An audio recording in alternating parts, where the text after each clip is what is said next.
Hello and welcome to the finale of World of Chaos. In this video, we'll be going through the final 5 years of this incredibly large, completely ridiculous game. Or at least what happens in this area, because this is the area I was looking at. I'm here once again with Ezio. Hi, Ezio. Hello, hello. And Ezio is here to provide completely unbiased commentary since he is not on this board anymore. We will only be looking at my position. I'm dead, and the spite that I have towards my executors will be irrelevant because they are not here. Yes. In fact, I think your executor dies on this turn, right? Is this this was the player who slipped in behind you? Yeah. Actually, that's great. All right, well done to everyone else. Yeah. Yeah, I don't even know, man. There's too many colors. It was also a long time ago, to be fair. And after I died and I stopped looking. I literally don't know who people did after I died. Anyways, let's look at your area. Your area is the important one. So, meanwhile, over here, we are looking at my position, my very alive position, which may not be very alive for very much longer, because when we ended on the last one, we ended on this move, which was basically, I'm in this alliance in the middle called the Guinea Pigs. I have decided I will stab Hawara for this dot. Hawara is in this alliance over here, Evergreen. I was gonna just do that and see if I can blag it and, you know, build another army here, and at worst case I have some kind of decent bulkhead over here, right? At the same time, the rest of my allies jumped in on Western Death Star, which is this alliance over here, stabbing them all at the same time, except for Fernando Po, who, instead of doing anything else, walks in behind both of us, like, walks into House Estates, walks into Kanem-Bornu, and walks into Moritzstad, doubles from 3 supply centers to 6, effectively stabs everyone in the alliance, and walks away unharmed, or at least looks like they're going to come out of it on top at this point, right? This is kind of an absurd position that they just got into, because we've all scattered in opposite directions and are not in any kind of position to turn around and retaliate. So, Ezio, how would you rate my chances of survival right now? Survival is a different, I don't know, survival is plausible. It's not looking great, obviously, given that you just stabbed an alliance and you have a traitor at your back who's probably going to try to kill you. But survival, you can weasel your way out of stuff. I would say you got a 40% chance of survival. Okay, I mean, I'll take that. That seems pretty, pretty good. I was not feeling 40% confident right here. I was going, oh god, oh god, oh god, what the hell have I done? I should not have gone into Hawara. I mean, the good thing about going into Hawara is I still have 2 units, so that's okay. If I hadn't done that, I would be down to 1 now. But, like, if I'd have known this was coming, or just seen anything, like, any of this possibility, bouncing Kanem-Bornu was such an obvious move, and I didn't do it. I went over that in the last episode, right? But I'm still really annoyed at myself for not doing that. We are now here. So we are in this position after retreats. You can see Cairo ended up running out of Tripoli, but they get forced back into Tripoli by Hawara taking Cairo. So I'm in a really bad spot right now. I have just stabbed my neighbors to this side. I've just been stabbed by my neighbors to this side. I have friendly relations with House Estates, who is this player down here. But they can't really help me all that much, right? I'm a little bit alone and afraid. So what does CaptainMeme do when he's alone and afraid? Ezio, do you know the answer to this question? It's changed a lot. My expectation is grovel. Grovel to whom is the question? I would say Hawara, first of all. I'm so sorry. You can take Hawara back. Just don't kill me. You are so on point. That was literally the very first thing I did when the phase turned over. Because you're not allowed to talk while the adjudication is ongoing, right? As soon as the press opened, I'm like, oh my god, Wara, please forgive me for what I've done. In fact, they pinged me first, like immediately as the phase goes over, saying, I guess that friendship wasn't worth all that much, right? Because I'd been making a point about how we're best friends for a while to try and get them to go north. And then they did so, and then I went in.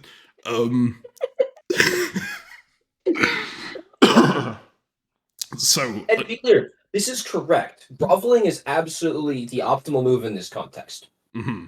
There's nothing like this. There's no shade intended at Captain Meme for this. Like that's just what you're supposed to do. Oops, I screwed up. I'm so sorry. I'm so sorry. The egg's on your face, and you need to do that. You need to own it because if you try not to, it's just gonna get worse. Yes. So I am, at this point, basically going to Hawara. Please forgive me for what I've done. I'm going to give Hawara back. I would like to try and reposition to try and retake Kanem-Bornu. And, you know, I'll let you into Hawara behind me, because, like, it's rightfully your dot. I'm sorry I stabbed you. I also said that, like, there was a bit of... because Hawara is quite a funny player as well, and also someone who was a little bit opportunistic at times. You remember in the very first year, they tried to basically attack Evergreen by pretending that they forgot that a bounce wasn't on. We turned it into a little bit of a joke, which was that it was like a post-arranged dot trade, post-phase arranged dot trade, I think was the term that basically got used for the entire rest of the game for any time any of us attacked anyone. But the idea was, I messaged saying, basically, I really wanted to be on 3 supply centers, right? And I wanted to negotiate that with you, because you were obviously also going to get dots from Cairo in this situation. But I was fairly sure that if I brought it up in the press, then Evergreen would turn around and attack me, because it's not the kind of thing that you can bring up in the press, right? They sort of laughed that off, because, like, it's such a bad excuse, right? It's like, I wanted to negotiate this with you, but I couldn't, so I just stabbed you instead. Right? Look, whatever works. Oh, and you gotta... yeah, anyway. Yeah.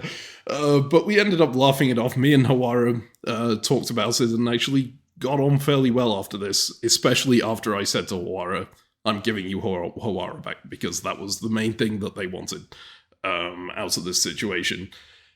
So with that in mind, sure. I'm then like, okay, panic's sort of over, but not really over, because if I end up just going down to Darfur, I'm fairly certain I might just die, because obviously Fernando Po has these 2 dots. Ixis, who is House Estates, is now sort of isolated from anyone else he's allied with, apart from me. So I would not be surprised if he just gets crushed by his neighbors here. So I'm still in a bit of a bad situation, all things considered. Yeah, and you don't even have much support from the west side against Fernando Po, because your ally, who you would expect to be able to support you, is just stabbed and is now involved in a fight on their own front. Mm-hmm. That said, I think it might be correct for them to pull back to try to retake Causa while you try to retake Kanem-Bornu, and together you guys are going to get somewhere. So... Yeah. I think you're correct. So there was so much negotiation that happened on this phase. It's really tough to cover it all, especially around this area, because I wasn't 100% involved in what was going on here, right? I was sort of watching it, but I was looking at this like, these guys are not going to save me right now. At least their negotiations with Western Star, they're kind of important to me, but right now my thing is I need to negotiate with the people directly next to me. I can't rely on allies who are this far away. And it's weird to say this far away when they're only like 3 moves, but that is a long way in Chaos. Yeah, they're a million miles away. Yeah. So, the next thing I do, I mean, do you want to try and predict what the next thing I do after I grovel to Hawara is? I mean, grovel to the entire alliance he's part of. Make sure that despite him being okay, or them being okay with you, that their alliance doesn't want your head. That's maybe the same part of groveling, so we'll say it. I think it's then going to try to organize as many people around Fernando Po to say, let's all jump in on this. We can't let this one person win, and they're currently on 5 in the area, maybe 6 because they might have something elsewhere. Like, we all need to take them down, and there's enough armies everywhere that if like these armies in Pango and Mbanza all start flying north, then there's dots. Let's go. Everyone gets what you can. Mm-hmm. Yeah, I mean, who would have known that after commentating stuff with me for like 7 years, you now actually know exactly how I play? Because you have got Really? everything on point there. The very next thing I do is grovel to the Evergreen Alliance, basically go to them and say, hey everyone, I've always been a huge fan of what you've been doing over there. Please forget that I tried to attack you in the first year and then stabbed you last year. How about I join your alliance? Like, I can be a Sure. really. I think you're doing great work, and I'd like to like help you do that great work, right? Sure. Yeah. Okay. Okay. I mean, it's a little bit further than groveling, maybe, but it is. I think it Yeah, makes joining the sense. alliance is an extra step. Sure, I think that's reasonable. It's a great way to not let them kill you. And given that your previous alliance is dead, I think this is a good step. Yeah, that's fair. Hmm. Yeah. So I basically completely grovel on that front, and they, I mean, some of them take it as a joke, at least to start with, especially Mercuria, who was the person I tried to. In fact, I say I tried to attack them at the start, and I stabbed them last year. I actually also stabbed them about halfway between that, trying to get into Gondar, and failing. So Yeah. they are still not very happy with me. They initially treated Mhm. it as a joke, but I have a secret weapon in this alliance. Um, on one side of things, I have Hawara, who was initially part of Locke and actually formed Locke in the first place, my first alliance. And so we've been sort of buddies since then, even though I did just stab them. The other Yeah, secret. you showed them how much you value your friendships. Yep. The other secret weapon that I have in this alliance is actually Michele, who is this player over here who we basically haven't talked about through this entire time. They are one of those original evergreens. They were one of the players I was campaigning against when I was going to attack them with Locke.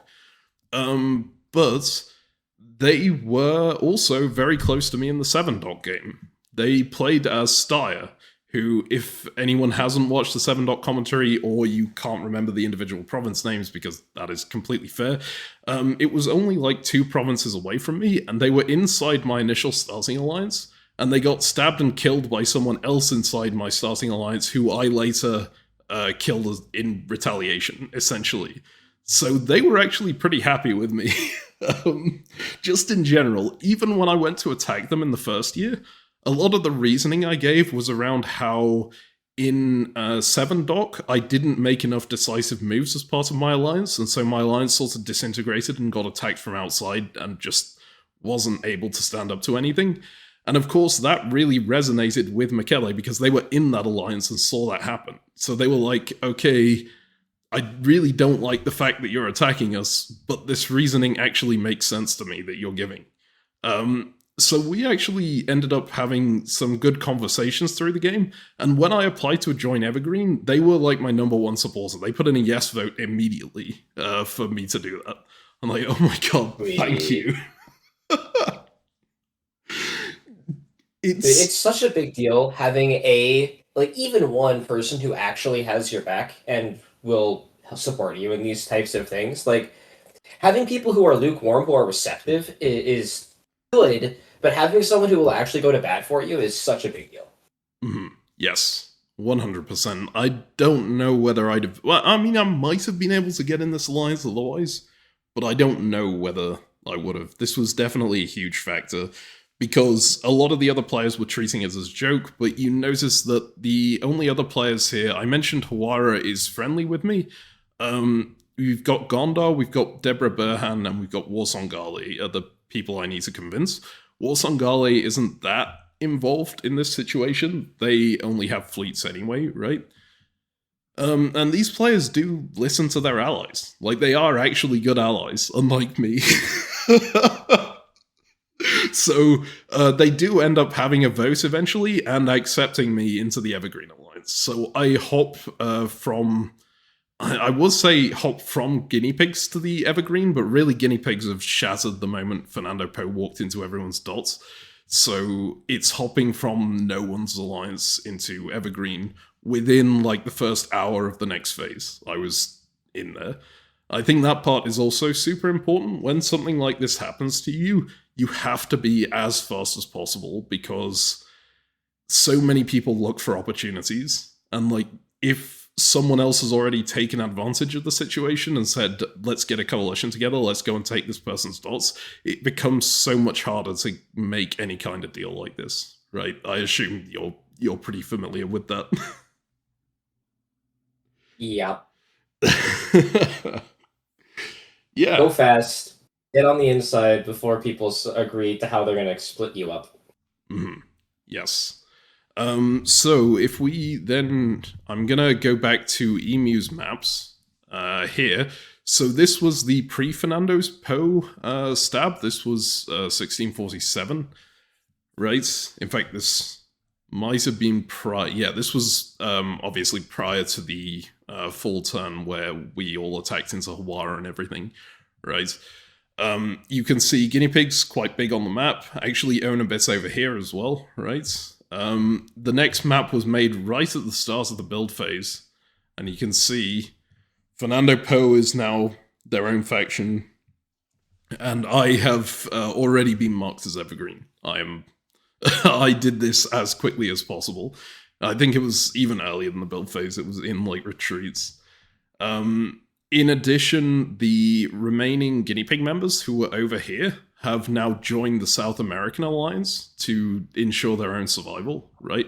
So you can see there's actually a little bit of the South American Alliance over here in... Yeah, but they have no units over here, right? So yeah, and they don't have any builds. So these are basically Fernando Poe's dots whenever they want them.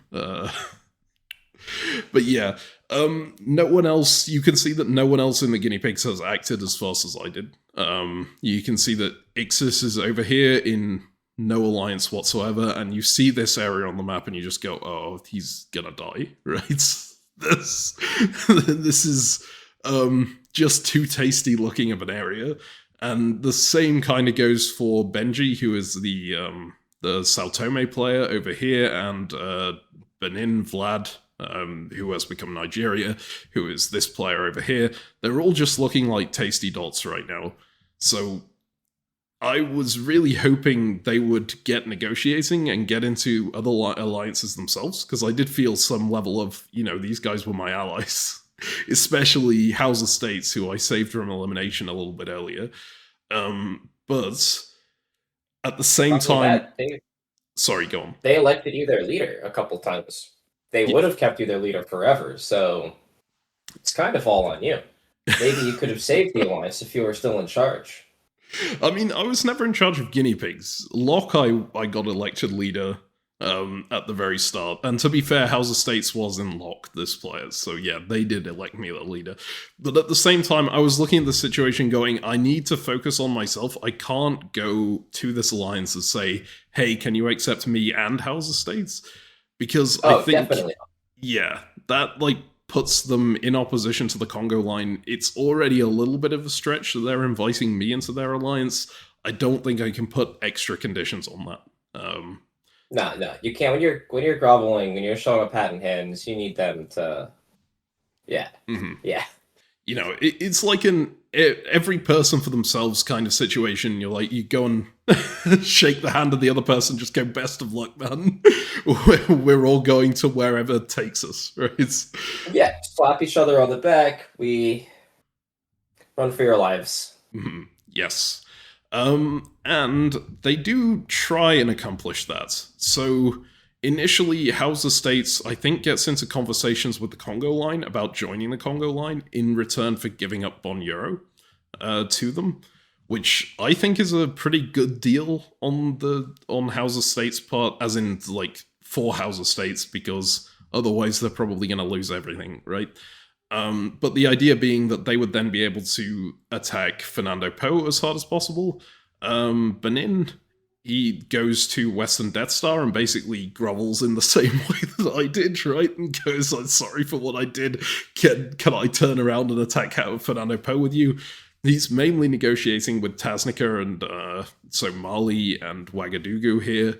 And they come, I think they accept it.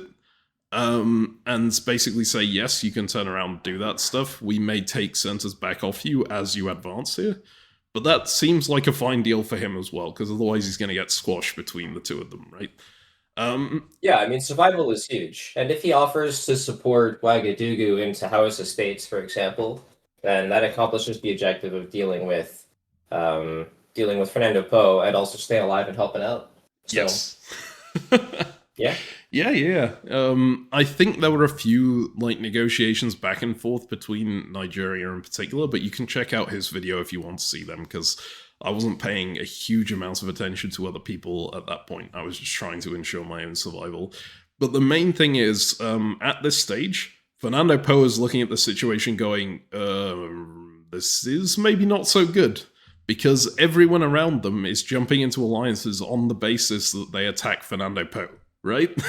You can see, TCL is accepting House Estates on the basis that House Estates goes in. Evergreen accepted me on the basis that I'm going this way, and Nigeria is going in this way with Western Death Star. Fernando Po is going around to these people going, no, I can work with you. We can take out all these old guinea pig players, right? And you'll get lots of dots out of it that way, and you don't have to give the dots to the players who are coming in on me. Yep. And that could be good logic, but it doesn't really stick. Especially after a big stab like this, people are, especially the kind of alliances that are around guinea pigs. Maybe TCL is the exception, but certainly Evergreen and Western Death Star are the kind of alliances that will want to look like they're the good guys, right? And so wouldn't really want to. Balance of power in a way, but I don't think it's because they're balance of power. I think it's because they want to be the good guys in the situation. They want to side with the little guy, right? Yeah. Mm-hmm. And so Fernando Po is getting increasingly desperate in this situation. I see this happening. I decide I'm going to hyper-focus on Kanem-Bornu. Basically go, I need Kanem-Bornu back. That's my goal in this situation. Every message I send is going to be about get Kanem-Bornu. Did you just undo the thing? Every message signs off, and I will fight. I will not rest until I retake Kanem-Bornu. I mean, not exactly. I was a little bit nicer about it than that, but I was like, I am Bornu. This is my homeland. I am going in for Bornu. Sure. I made it out that it was of some kind of I can't think of the right word, but non-game importance to me, right? Nothing to do with the fact that there's a dot there. It's like my spiritual home in this situation. I must reclaim it. Because I wanted it That's to... real good. I wanted it to real good. feel like if I get to Kanem-Bornu, maybe I'm then able to be negotiated with, right? Or that is the sole thing that I'm looking at. And Evergreen were perfectly happy with me doing this. I mean, they were happy with me just taking the lead on everything to do with Fernando Po, because they're not particularly close to them, right? And all they care about is that I trade Hawara back the dot. And actually, after I get into Evergreen, I managed to change the conditions on giving Hawara the dot back through a lot of friendly conversation, basically saying, hey, in order to get Kanem-Bornu back, I'm gonna need my 2 units, right? Can we make sure that you take Hawara back on a turn that I'm guaranteed Kanem-Bornu? Because then I have those 2 units go in. It's not... I don't necessarily have to take one of my units off and then have Hawara come through and help me. Because in that situation, I'm quite likely to die. Because I'll end up just in Darfur. And Hawara isn't the happiest about this situation, but everyone agrees. Which I'm very happy with. Because the fact that it is a turn that I'm guaranteed Kanem-Bornu means it is quite likely that I get to a position where I could get Kanem-Bornu, but I'm not guaranteed it. So I get Kanem-Bornu and keep Hawara at the same time because Hawara isn't like because Hawara is only going in there when it's guaranteed. Does that all make sense? Yeah, staying alive, getting the dot back, making it spiritual so no one can argue with it, and no one else can ever make a claim to it. Just, Mm-hmm. stay alive. Anything you can say that will stop them from turning their like C dot take dot brains on for any period of time to say, wait a minute, if he's walking out of Huara, we can walk into Huara, and then he's gonna have to walk out of Darfur, and then we can take Darfur. Because my instinct, once you say it's all about Kanem-Bornu, I say, oh, I'm more than happy to help you back into Kanem-Bornu, and we'll take Huara and Darfur back as you get into Kanem-Bornu. You stamp Kanem-Bornu as a spirit, you get to be alive forever, and then you get your objective has been accomplished, and as punishment for you stabbing us, we will keep you on 1 dot for the rest of the game. Thank you for your service. This is why I'm really glad you weren't next to me. Because obviously your pitch can just be judo flipped, right? And if it works, it works. But like, man, yeah, right? Because that's anything, and you need to do anything to stop them from thinking like that. So whatever you can do, make it happen, man. Yeah. Alright, so I hyper-focus on Kanem-Bornu to the point that I'm basically in these massive negotiations between everyone of how do we kill Fernando Po. My contribution is, I'm taking Kanem-Bornu. Like, they ask me what strategy we're going for, I'm taking Kanem-Bornu. Who are we allying with? I'm taking Kanem-Bornu. Everything like that, that is all I'm saying. And Fernando Po comes into the conversation and goes, hey, do you want Kanem-Bornu? Because I can give you that, and then you just stay out of this war. And I'm like, yeah, sure, let's do that. That works for me. I want to make sure that I'm guaranteed to take it because of, the whole situation with you taking it in the first place. So can you waive the Mandara build? But outside of that, after I get Kanem-Bornu, I'm happy to just stay completely neutral in this conflict. I mean, even as long as you promise me Kanem-Bornu, I'm happy to stay neutral, stay out of everything. And Fernando Po agrees to that, right? Whoa. All right. Man, what like a phase of seeing everyone talking about attacking the man does. Yeah. That's crazy. I mean, that is something, it happens in normal diplomacy as well, but it's so much worse in this kind of game, right? When you attack someone and get like 30 people around you saying he needs to die, it's you have to have nerves of steel in order to do that and like keep your negotiation line the same through that, which I know you have because you have been in that kind of situation. No, but I mean you can see it, right? Like when everyone is right, when I made my big stab, my negotiations fell off quite quickly once the texture changed. I tried to stay really focused and isolate a couple of people who weren't as checked into like the main everyone else doing negotiations, but I did not do nearly as well. And like I sent out like ineffective small pleas, but it's really hard. I don't have much practice in that context. I don't think anyone does. Like there haven't been enough of these games for anyone to be practiced at it. So I don't think I did particularly well in this context, and I can imagine what it was like for Fernando Po here, because there's still like 40 people in this area in Africa, like still, and if even 30 of them are yelling at you, that's like joining a normal chaos game on the diplomacy map, and you're in the game, and everyone is saying that person is gonna die, and you're just like, I don't have.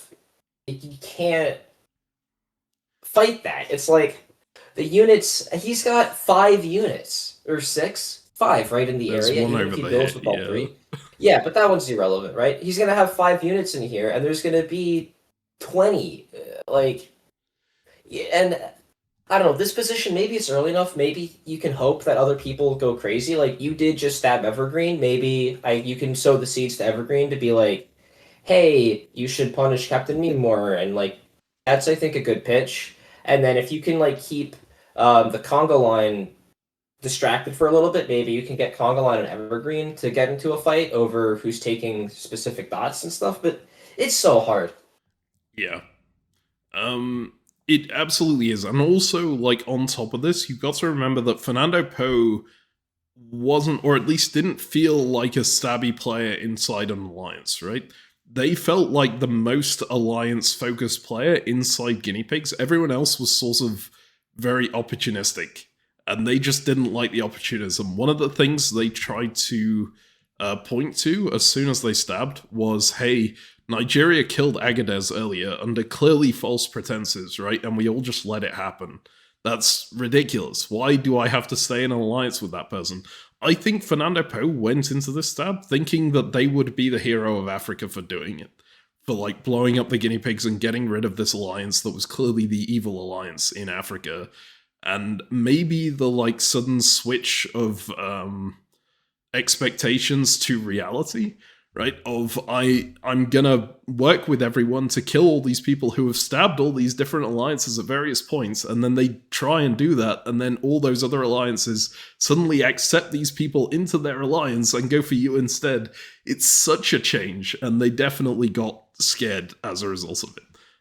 Yeah, that also, if your expectations aren't aligned with reality, then it's really tough. And you make a good point. If when I made these stabs in my previous games, I've been pretty upfront about them, and everyone's kind of known what to expect. And so I didn't have to change my negotiations that dramatically after each one of them.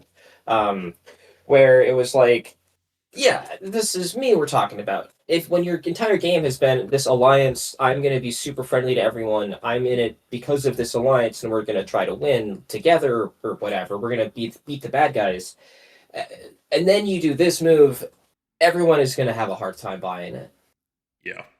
I I mean, I completely agree, and I took advantage of that to get Kanem-Bornu in this situation. Right, I was kind of seeing how nervous Poe was getting, and I'm like, if I hyper focus on Kanem-Bornu, maybe he just pieces me out, so he only has to deal with 2 alliances going at him instead of 3. And I don't think it's actually that important for him to do that, because ultimately, Evergreen piecing him out is like not. It doesn't really do anything because it's just my units here anyway. But it takes away some voices from the situation, and maybe you can get them to attack Congo line or something at some point in future.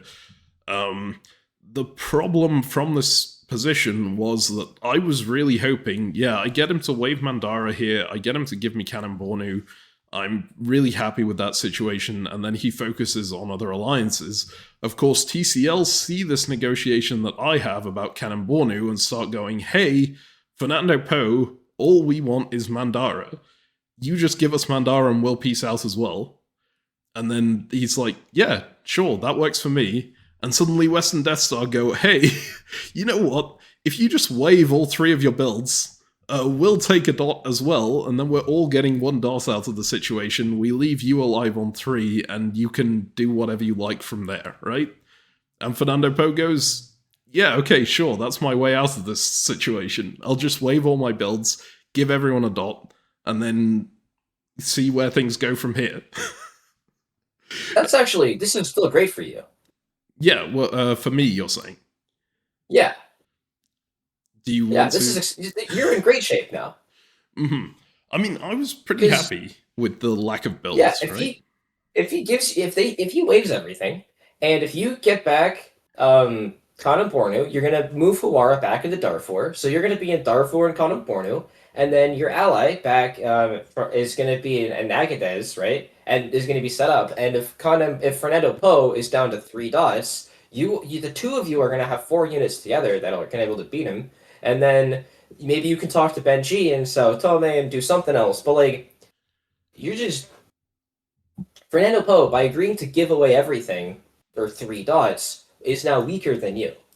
Mm-hmm. So you just get you go along with it. Obviously, like, don't push anyone to not do it. But if everyone fights, all that you're hoping is that they take 1 dot and then call it a day. And so basically, this feels to me like he's agreeing to his death. Everyone's going to take a dot from him and then be in position to take the last couple.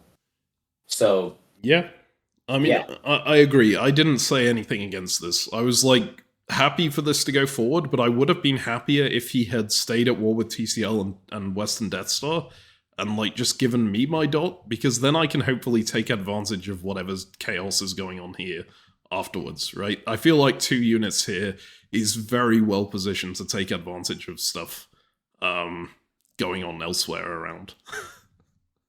But yeah, he agrees to give a dot to everyone. I'm like, that's not my ideal, but it will work. So I'll just let that happen until a couple of hours before the end of the phase. Basically, Fernando Po is completely resigned to this. It's kind of clear that he's doing it because he's been crushed out of every other option, right? And he's like, this is my only way to survive. And Ben G comes in, Sao Tome, who has not been saying all that much up to this point, and basically goes, Okay.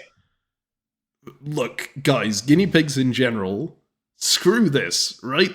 We're basically just giving away our dots to other alliances after what Fernando Po has done here, right? That means basically every other alliance is getting a dot out of this. You can see Evergreen is getting the dot in Hawara because they're going in there, right? TCL is taking the dot in Bunyoro, so even if House of States gets Mandara, they're gonna take something behind. And of course, Western Death Star are getting Timbuktu back. He's just like, this is just bad gameplay from us. All we're doing is losing position. Oh my God. Why don't we just all unite, God. get back into guinea pigs, and fight everyone around us? Or fight anyone who wants to fight. We're a very powerful alliance together. Yeah. Easy to say as the guy who's sitting on the island in Sao Tome, who's not gonna get bodied by everyone. Uh-huh. Yeah. Just take Grand Arda and call it a day, dude. Like, come on, man. That was exactly my feeling. I was like, that I didn't initially see this because I think it happened while I was away. But Sure. Everyone else around them, like, especially, I was feeling so bad because House of States jumped in as well and said, okay, yeah, I'll ally with Fernando Po again. Like, House, what are you doing? You're gonna die if you do that. Now you're very much reliant on me joining as well, otherwise you're completely screwed. Right? And Nigeria also agrees and goes, sure, I'm gonna align myself with Fernando Po and go back into Western Death Star again. And Western Death Star are like, what the hell? What? This is insane.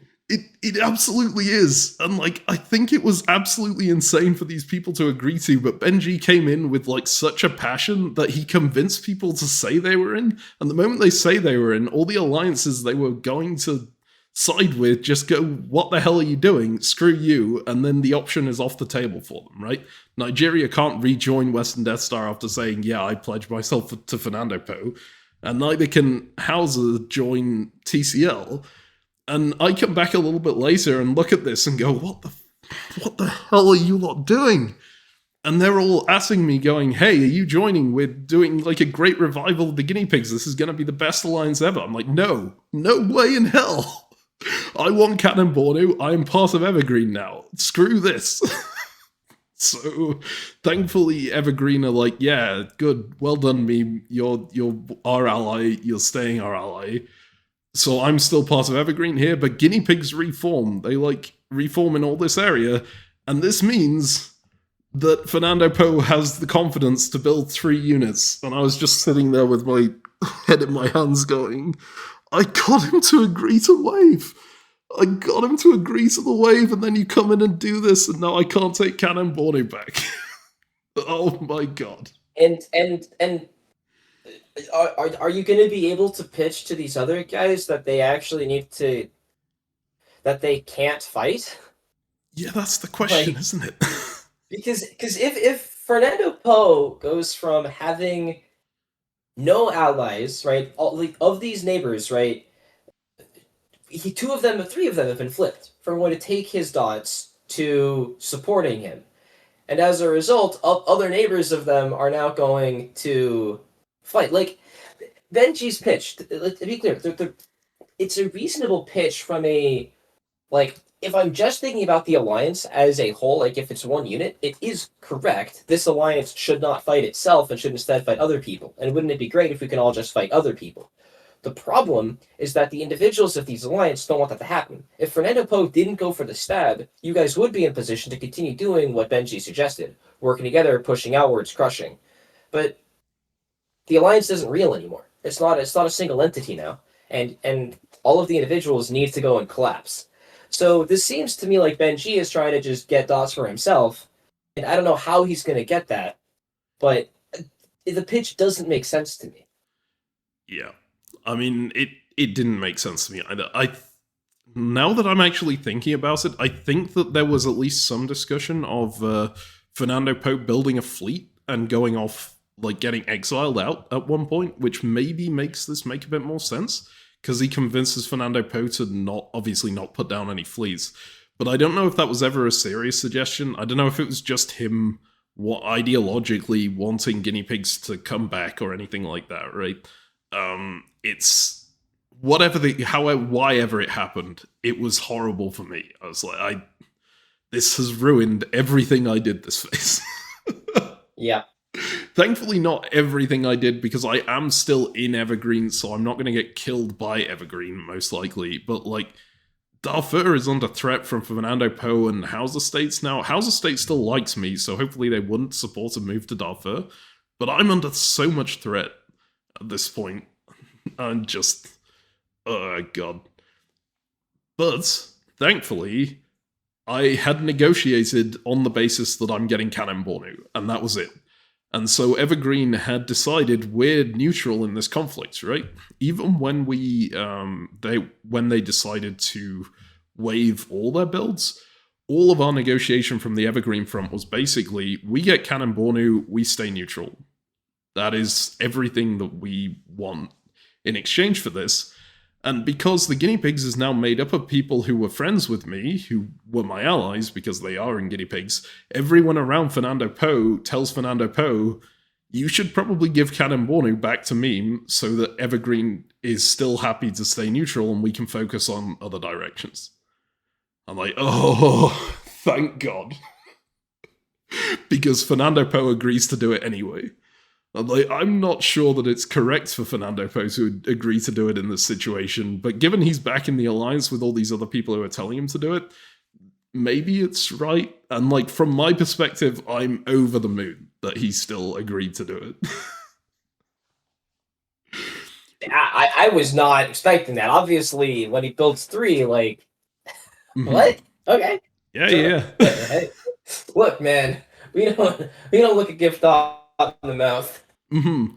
And it becomes even more unbelievable when they basically talk to TCL and piece TCL out as well. Basically say, hey, you can still get Bunyoro as long as you don't come any further than that. We are going to focus all our efforts on Western Death Star. And at that point, I'm going, they probably shouldn't give me Kanem-Bornu back if they've managed to piece out TCL entirely with this offer, because there's no way I'd be getting Kanem-Bornu anyway, right? This is just, they could just support hold this, and I'm never getting in. But they go for the whole thing of, we're going to create this triple alliance between guinea pigs, TCL, and Evergreen. Let Meme back into Kanem-Bornu, let TCL into Bunyoro, and throw everything in this direction. And I'm very happy with that, for obvious reasons.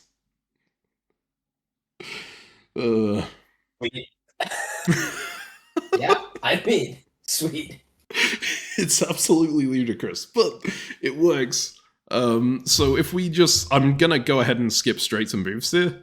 You can see there was actually some negotiation here. I basically said, hey, I'm gonna support Hawara down to Darfur. I'll let you do your thing over here. And then I try and sneak into Kanem-Bornu behind him anyway, because I wasn't 100% sure he'll follow through in the fall. But unfortunately, he gets bounced out on a guess here by Wagadugu, so... And then she's not even taking great Arda. Yeah, no, they're working together. The guinea pigs are together, right? It's...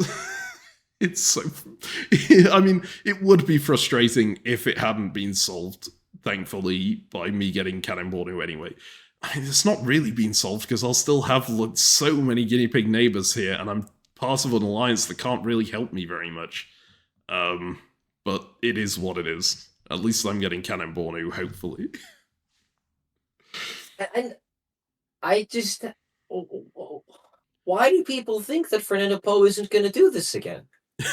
Good question.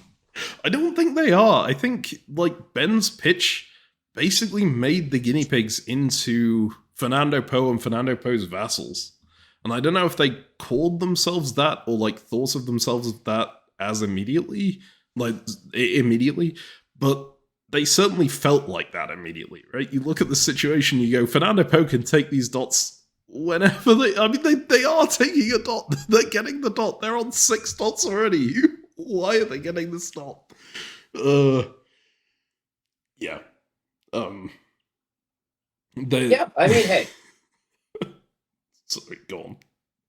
No, I mean, hey, like, people can do whatever they want in these games, and when you've worked with someone for a while, often it will be good to work with them if you enjoy them, right? Like, I don't know how a good way to describe it, but they like the guy, right? There's a reason why they were willing to do this, even after the stab. Not everyone's going to be that way, and don't stab people and expect them to work with you going forward. Mm-hmm. So I wouldn't recommend anyone else ever try this with this expectation. Mm-hmm. But, I mean, hey. Yeah, I guess it worked. Like, yeah. I mean, it did. Or at least it has at the moment. I won't give spoilers as to anything that's going to happen. But sure. It certainly appears to have worked for the moment. 2 important things that I didn't mention last phase because there were just so much going on. The protagonist of the game, Mandara, who managed to get all the way to Mogadishu before being killed, has now been killed, sadly. He tried to jump ship to the United States of India alliance at the last moment and get support from them, but it didn't work out for him. He got killed by the TCL and Evergreen last turn. So rest in peace, Mandara. Very sad to see you go. On the other hand, the other person who got exiled from Africa, basically, was Banda, who had, much earlier in the game, supported a move against guinea pigs by TCL that TCL did not want supported. They were basically just trying to bounce, and Banda tried to make them declare war. They got kicked out of the TCL alliance and ended up getting exiled in this direction. The idea was that they would die. They got to Zanzibar and then managed to basically plead their way back into TCL again. So they are alive and they are coming back this way towards Bunyoro now. So very well done, Banda, on not dying here. That was a good bit of negotiating that I didn't really see because it wasn't in my area. Yeah. Yeah. Staying alive, other stuff. Final move to talk about this turn, because I think I told Evergreen that I would talk about it in the video. This convoy swap. There is a convoy swap going on here. This army is technically going via Mekele's fleet in the Red Sea into Mecca. The fun thing about negotiating, or fun depending on your perspective, it's not always fun, is that you get to see what the enemy's moves will be if they only have one possible order set, right? Or if they decide on one possible order set, they have to coordinate. So Cairo had been talking with their alliance, which is currently Ligma, in the... Yeah, the Mafia. Yeah, the Mafia, about getting back into Cairo, and of course Evergreen see this, and they get negotiating, they get planning their orders, and they're like, hey, we can counter this by convoying through the Red Sea into Mecca. We don't have the strength to oppose this, of course, but the nice thing about Diplomacy's orders is if you go via convoy, you can actually switch places with the other army. So if you look on the next turn here, Hawara has gotten into Mecca, and Cairo is back in Cairo. Yeah, and Mecca's a much easier place for Evergreen to hold due to their control of the Red Sea. Yes. It's so difficult to hold something on a coast that you don't have any fleets in the sea of, or at least when your enemy has fleets in the sea. Like everything along the Mediterranean is really difficult. Yeah, the particulars of Cairo. In general, you're absolutely right. And then the particulars of Cairo are that it touches Tripoli, which is where they're strong and have units over. And like Cairo is much more central, whereas Mecca is not on the opposing coast and doesn't have any other hostile units adjacent. At least from that alliance, I assume Riyadh is not friendly, but I honestly actually have no I idea. can actually check. Hang on, because this is Spring Retreat's turn. Riyadh is in the Butlerians, which I think they had an agreement with Evergreen, but I honestly wasn't paying enough attention to what was going on over here, even though it was involving my own alliance at this point. It's like so irrelevant to me what happens over here.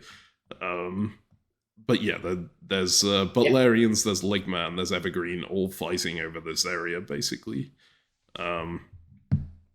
And yeah, basically, Riyadh is not going to help Cairo, I think, because they are in two different alliances. Yeah, and there's not enough pressure from that alliance on Mecca, so Mecca's a much better place to be for sure. Yes. All right. So we are now on the clean map of the next turn, and I am basically looking at this going, I want Kanem-Bornu. Am I going to get Kanem-Bornu? I don't think I should be getting Kanem-Bornu in this situation. Like, look how many Fernando Po units there are on it. I've got 2, and like my alliance is all back here. He doesn't really have any reason to give me it. And so I was going to Hawara going like, can you please not take Hawara this turn? Because if you do, then I might not get Kanem-Bornu, and then we don't, like, then I go down to 1 supply center and it's in Darfur. That seems like a pretty horrible situation for me. And Hawara was dubious, but eventually accepted until like right towards the end of the phase. They started making a bunch of comments about how this is they would really like their homeland back. It's kind of a shame that they're not getting their homeland back this phase. And I'm like looking at this going, I think I know what's about to happen here, right?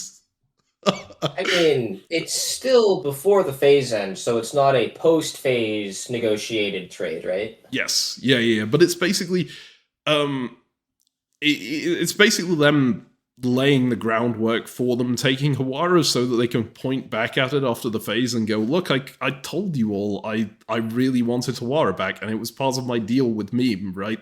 That I get Hawara back. I think it's completely fair that I walk in. And I think in that situation, I don't really have an argument I can make as to why they shouldn't be in Hawara, especially since I'd then be down to 1 unit.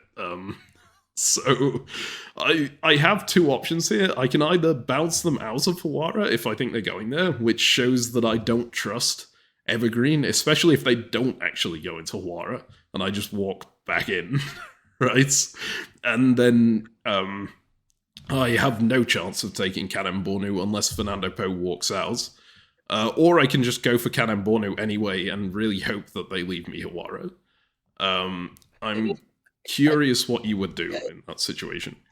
Kanem-Bornu, that's our deal, right? We're gonna retake Kanem-Bornu. We hope the people are honest about it, and they should leave us Sawara. And if everyone stabs you, then everyone stabs you. But you're already, you can't join an alliance, make a deal with them, and then break that deal this turn when they took you in. You can't do that. Yeah, especially when they have certain units next to me. Like it feels like it's not a good long-term survival tactic. So I basically do what you say, right? I decide I'm going to go for Kanem-Bornu, and I'm seeing Hawara lay the groundwork for stabbing for Hawara. And maybe I jumped the gun on this, maybe they wouldn't have done it, but I'm like fairly sure that they would have. So I at them and go, given what you're saying here, do you think I should 100% trust that Fernando Po is moving out of Kanem-Bornu this turn? And they go, yes, I think you should trust Fernando Po. I go, okay, take Hawara back this turn then, because then at least we don't have this whole, well, I don't say this part out loud, but then at least we don't have this whole, like, argument on the next turn over whether that's a stab or not, and something that could jeopardize my place in Evergreen, right? I want to be securely in Evergreen, so I'm happier them taking Hawara with my agreement than them taking Hawara without it. Yeah, that's a good way to think about it, right? At least then they're less likely to mess with you, and they might feel badly after doing it, and so then maybe they'll help you take Kanem-Bornu next time. Hmm. Unclear. Yes. So I go for that. And if we move to the moves here, they do take Hawara, and I get into Kanem-Bornu. Fernando Poe keeps his word. I was actually shocked that Fernando Christmas, Poe kept his word here. Christmas miracle, dude. There was no way. There was no way. I think it goes to show that Fernando Poe actually is like a protagonist player, a good guy player in this situation who actually stabbed because his alliance were all evil bastards. Because like this is not the action of someone who stabbed because they want dots, right? But Well, I mean, dude, I don't know, man. case in point, Well, you wouldn't have done this. well, yeah, no, yeah, I would not. I would have done. I would have done something different. Yeah, for sure, for sure, for sure. Yeah, that's But yeah, wow. I'm so over the moon to see this. I really wish Hawara hadn't got Hawara back. If I'd have got 3 Yeah, off of this, that would have been so amazing. But it's still good. Um, dude. The crazy part is you could have bounced Tawara. I'm not sure my lifespan would have been very long in that situation, but yes, I I mean, could. Fernando Poe would have your back. You would say, "Hey, Fernando Poe, well done. Appreciate what you did. Thanks for having it back. And now we can go guinea pigs to death till the day we die." That's great. Awesome. Yeah. You can see everything else happening here. Stated right. TCL take Manuro. They give it back to Banda. It's like, why are you giving Banda more supply centers? I thought we'd agreed that they get killed. I don't want to see Banda back. They wanted to kill me earlier, but it's whatever. They're still a little bit away from me. And over this side, this is a very funny move because this was a prediction by Nigeria that they would be like covering Mali at the same time as going for Timbuktu, just in case he goes Busa to Mali with support from Timbuktu, right? So he support holds Timbuktu and supports Ouagadougou up to Mali to dislodge Tasnika's unit there. And everyone starts talking about this as if it were a stab, and Ouagadougou and Mali are both just going, no, we arranged these moveset. Like, this is not... Everything is still fine inside Western Death Star. This is not a stab. It was just a funny moveset. Although, yeah, it does show that you trust Ouagadougou because, man, if I'm Ouagadougou here, I'm like, now I'm on too? Interesting. Mm-hmm. Yeah, I mean, Ouagadougou is right. kind of pinned anyway, right? Because Fernando Poe is coming into here. But, yeah. Yeah. You're right that it basically doesn't change the position because Ouagadougou is just going to build an army here. Yeah. But And if Ouagadougou is still tight with Tansika, then it's not going to change it at all. But it does change who's strong in that relationship, which might be beneficial. Yeah. Alright, so we go through to the next turn, and I am now on 2 supply centers. I am over the moon with this, despite losing Hawara. Oh, wait, something else to mention. This up here. Cairo had quite a few NMRs over the course of the game, and the generally accepted thing that that the mods did was to substitute out anyone who NMR'd. That is, no moves received, they don't enter orders for the face, so all their units hold. Cairo was very good at coming up with reasons why they NMR'd, and so getting the mods not to sub them out. On this turn, Cairo was supposed to, I think, walk somewhere, maybe up to Levant or something, and bring this in. I don't remember. The whole thing was basically Evergreen and Ligma came to an agreement to go and kill the Butlerians together or something like that. And so Cairo was supposed to do stuff as part of this and just NMR'd, and all their units stay here while all the Evergreen units move away. I wonder if that was a purposeful NMR. That's great. But yeah, so this happens up here, and yeah, it's gonna have some consequences going forward. In fact, this whole situation is going to have a lot of consequences going forward. Because on this turn, you will notice that Hawara is on 3 dots now, and Cairo is also now on 3 dots. Something that we haven't really mentioned all that much to do with the scoring system is these points. You could get these points by holding supply centers for a certain number of turns, right? You could also get these points by vassalizing yourself to people. I think I actually vassalized myself to Fernando Po on the same turn that I broke away from them and joined Evergreen, because, like, in the middle of our conversations, I was just like, hey, do you want an extra point? Because I get an extra point from this. And they said, sure. That's, like, how you disconnected... get an extra, a lot of points, right? Yeah, that's how disconnected from the game this whole system was. The vassalization didn't actually do anything on the board. It was just, like, a way of getting extra points. But one thing that did have a board effect was Hawara's... Okay, no, it doesn't technically have a board effect. But there is an option to do something called a dual monarchy. If you both have the same number of supply centers, you can, instead of having one player vassalize to another, you can call a dual monarchy, and then you both gain points for the other person's points, right? You both gain a certain amount of points for doing that. And again, it should be completely irrelevant to the board. But what's important here is that Hawara is quite a, immersed player. How do I call that? Someone who's very happy to, like, roleplay with the elements of the game. I'm not sure what the right wording for that is, but basically the idea that they were now in this dual monarchy had Hawara being much, much friendlier towards Cairo, when I'm not sure they really should have been. Especially considering they'd been in this horrendous rivalry for, like, most of the game. Dude, that is such good roleplay, right? I'm sure we can find examples in history of these two areas of whichever countries, cities, these two families who are rivals, and then, oops, now they're married. Everything's fine now. They've made an alliance, and there's no problems now. That's how things go. Yeah. So, yeah. Yeah. If it's a dual monarchy, that's usually by marriage, right? So, I mean, yeah. It's actually... Sweet. That's pretty damn accurate as well, because Hawara and Cairo, they were both sort of making themselves out. I've seen comments on previous episodes of this from Hawara and Cairo. They both have some great insights into the game, so I would advise going back and reading them. But one of the things they talk about is which one of them was the true antagonist of Africa, because they were both sort of competing for that role. If that gives you an insight into the mentality of these players, I think that probably gives you the best insight you can have into the mentality of these players. They were not necessarily the best alliance players the game has ever seen.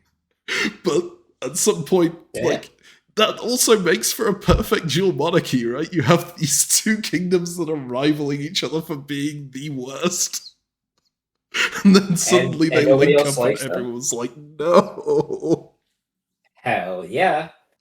No, yeah. There's a lot of fun that happened in this game. Mm-hmm. Yes. So this is going to have some impact on what happens. Because currently in this situation, there isn't that much relevant up here to me. And honestly, I wasn't paying attention to any of the press to do with Cairo. So I'm like, okay, Hawara's taken Hawara back, now Cairo is their problem. I don't care about that. I'm going to focus on doing what I can do down here. And I think at this point, TCL basically kick out House Estates and say, we're going to come for your dots now. Which is like, okay, well, I guess they were always going to do that, probably. And Fernando Po starts talking about having to, like, move his units down this way. And I'm like, yeah, that's fine. You go do that. I'm gonna stay neutral right here. Right? Yeah, that's great. Yep. 100%. Yeah, that works for me. I'm gonna stay out of this situation. I'm just gonna let you leave these dots empty next to me, and I won't do anything, I promise. And I should mention that, like, one of the things I said to Evergreen in order to get them to accept me into their alliance was I have never stabbed my own alliance. I constantly poke at the other alliances for my alliance. So that was obviously why I poked at Gondar and why I poked at Wara. No, But I never do it to my own alliance. No, they didn't believe you. No, guys, no. It's true though, right? I have never stabbed my own alliance in this game. I have only stabbed enemy alliances. Or allied alliances, but that's just not my alliance. Yeah, in the context of this game in particular, I think you haven't stabbed your alliance. But this statement, I have never stabbed my ally, is just false. Okay, no, I was referring specifically to this game. yeah, okay. In this game, I haven't stabbed my explicit named alliance yet. Mm. Yeah, I didn't stab my alliance when I was in what's any of my games actually until the times that I did. Like, come on. Okay, but like, look at this way. Evergreen with me in their alliance means that they can dictate my moves to be away from them, and then therefore they're less likely to get stabbed anyway, right? I think that's a more reasonable way to look at it, probably. But the reason I was mentioning it there is that obviously I was a little worried that these guys had been looking at that conversation, because if you look at that conversation, I'm part of Evergreen. I'm literally surrounded by a different alliance. They're walking out of their dots. Like, I'm gonna walk in, right? There's no way I don't walk in. Yeah, but if your people in previous guinea pigs think you're just working with Evergreen to stay alive, they might think you're really with them. Mm-hmm. And so then they might not worry about you. It's feasible, yeah. And actually there was a point where I wasn't going to stab the guinea pigs. I am giving slight spoilers away here that I am about to stab the guinea pigs, but I feel like I already made that kind of obvious.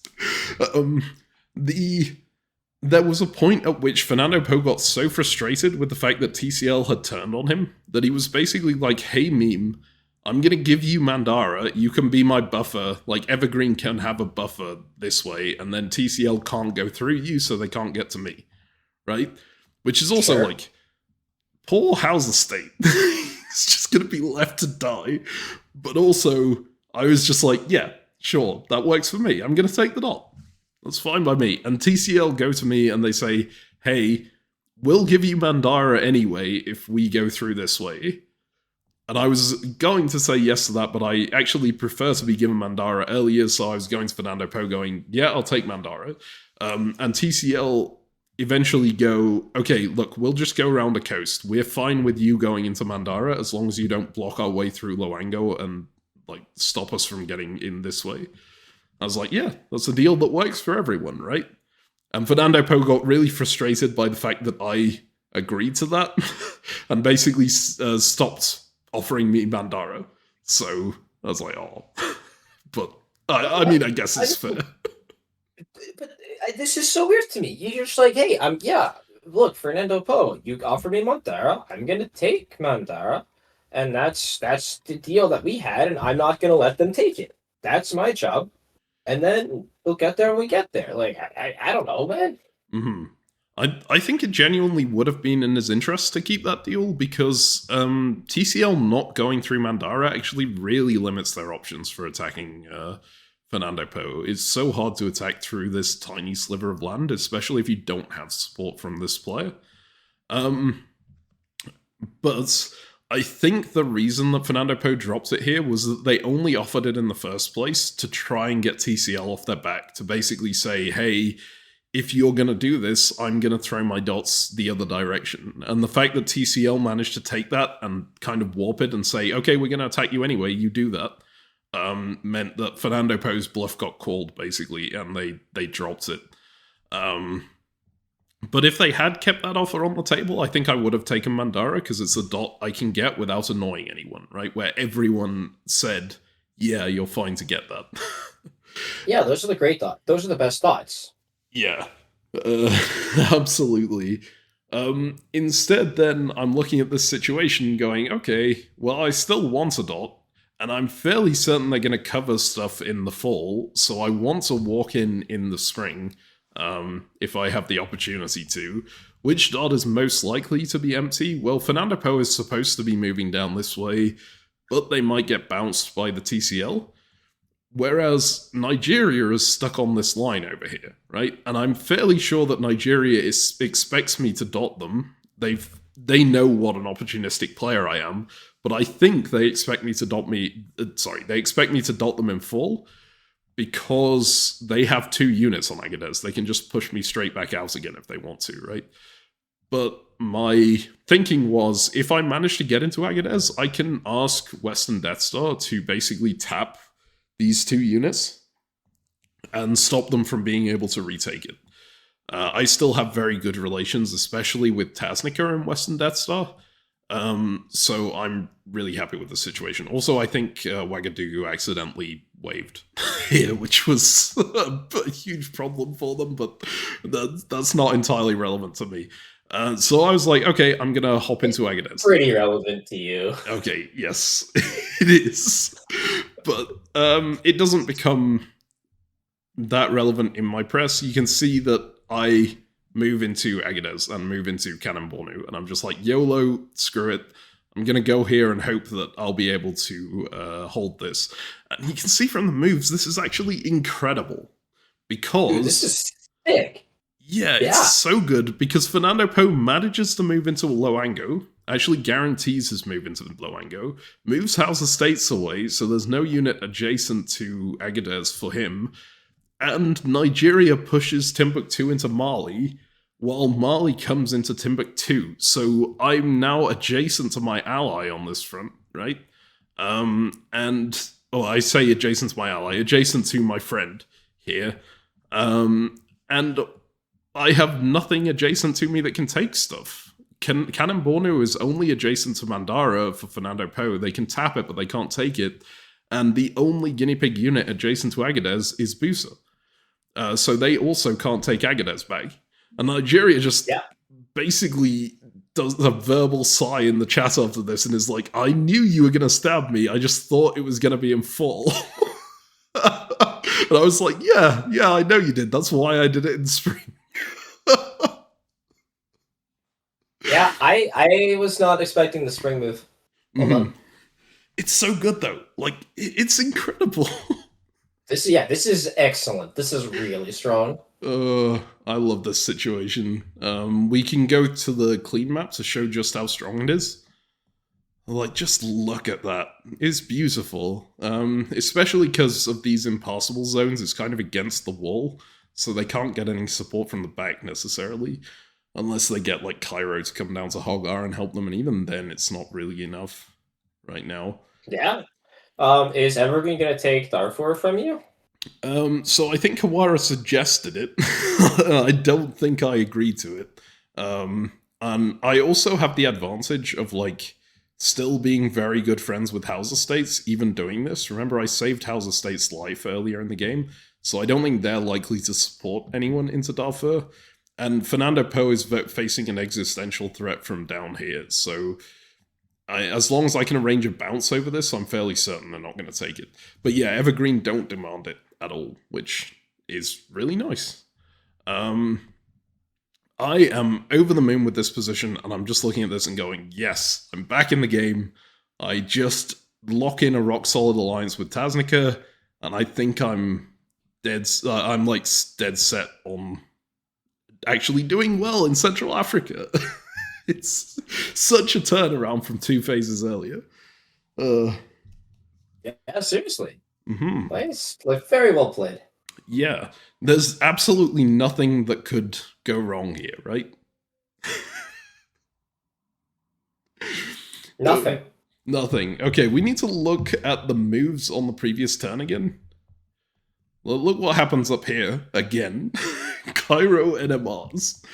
And up to this point, Cairo has been a member of Ligma, the Mafia Alliance, but not really like central member. They weren't a member from early on. They joined it as a defensive technique against Evergreen.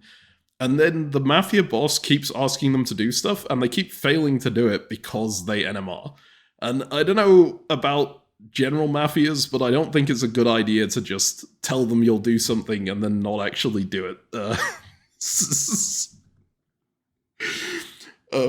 this 2 consecutive phases Cairo has ordered all holds? This is, and they still stay in the game. It's like, oh my god, maybe the mods thought that the fact that they have 3 supply centers means that they need to stay in, but it's sort of it's relevant. It's also like, if they are actually ordering all holds, it's different versus if they just don't submit orders. Yeah. Right. Absolutely. I suspect they were actually missing the phases, especially with this one, because like there's no reason to not move anything on this turn. I don't know. Maybe there is. There's, like, every action has a reaction, right? Sometimes the winning move is not to play or something. I would make moves here. I do agree. But maybe I could see an argument for just not. I don't know. Nah, you got it. Yeah. I don't like. What dot are you gonna get this year if you try to make moves? Probably not anything. To be fair. Right, you're wifed up to the ally to the south who has the 2 dots closest to you. You're in an alliance to the west, and if you try to go up into like the Middle East, you're so far away and you're not going to get there. But maybe you got to start moving there. I don't know. Yeah. All right. Well, at this point, Cairo finally gets kicked out of Ligma, essentially, for their actions of failing to follow through on all the things they're being told to do by the Mafia. So Ligma is not happy with them. Ligma ends up making an agreement with Evergreen to kill them. And as much as Hawara is friendly with them because of the dual monarchy thing, Hawara also quite likes dots. So they are like going, okay, I'll get Cairo. I'll be happy with that. We can split this. So again, it's not something I'm paying attention to, and perhaps that's a mistake at this point. But Ligma and Evergreen end up handshaking over this agreement that we're gonna split Cairo, and then suddenly Cairo becomes active in press again, right? Which is like, okay, fine.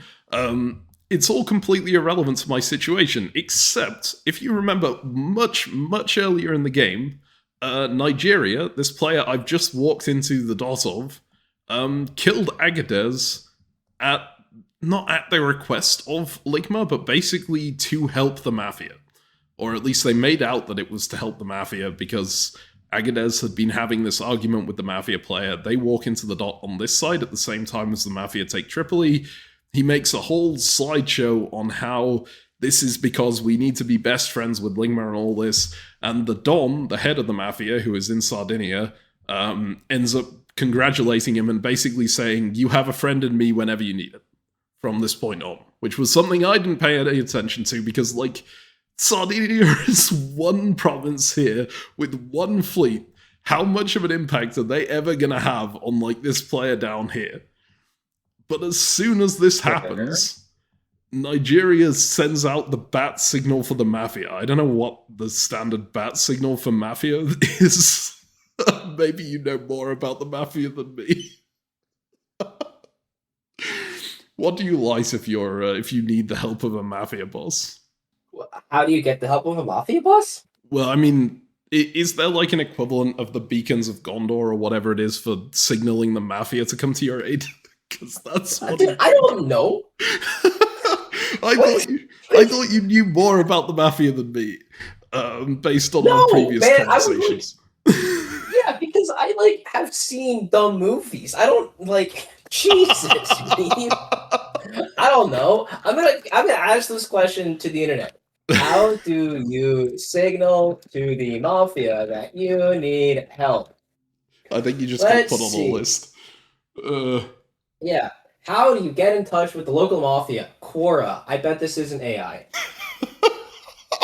All right, maybe we shouldn't actually No. broadcast that. Let's. No, this is not useful. It says find the local mafia, do a little background research, and figure out where they operate. Go there and talk to them. This is useless. I mean, the All of Gondor equivalent. Well, anyway, Nigeria sends out this signal to the mafia boss, basically because Nigeria has no ability to retake this area. Suddenly they are now in a really terrible position, right? Western Death Star are bearing down on them with all their armies. Fernando Po is like looking at this situation going, I can't really help you because I have to deal with TCL and like you've got into a really terrible spot here by leaving Agadez open. And Mali is very happily with me on this. Nigeria can't really do anything. So Nigeria sends a message to Sardinia, basically goes into the Europe chat and says, hey, you know that friendship that we did earlier? I need your help right here. Suddenly, I start having interactions with the Don, which I had briefly talked to the Don much, much earlier in the game when Agadez was arguing with them, but not really anything solid. This was the first like one-on-one conversation that I probably had with the Don. And my god, the roleplay is amazing, but it was so hard to negotiate with. He was like basically constantly going, you will not kill Nigeria. You will give Agadez back. Like, or you will face the wrath of the family. And I'm like, okay, what's the family going to do to me? You have like 7 fleets and nothing else. No, you can't challenge. No, that's wrong. Oh, no. Yeah, anyways. All right. So we have Cairo moving into Hagar now. Well, that's the thing, right? Basically, after a lot of back and forth around this, where Sardinia is just constantly going to me telling me, you will give Agadez back to Nigeria because Nigeria is a member of the family and you don't want the family's wrath. And me going, look, if you want to negotiate with me, don't make these stupid demands because you can't do anything to me. You've got nothing, there is literally nothing these stupid fleets can do.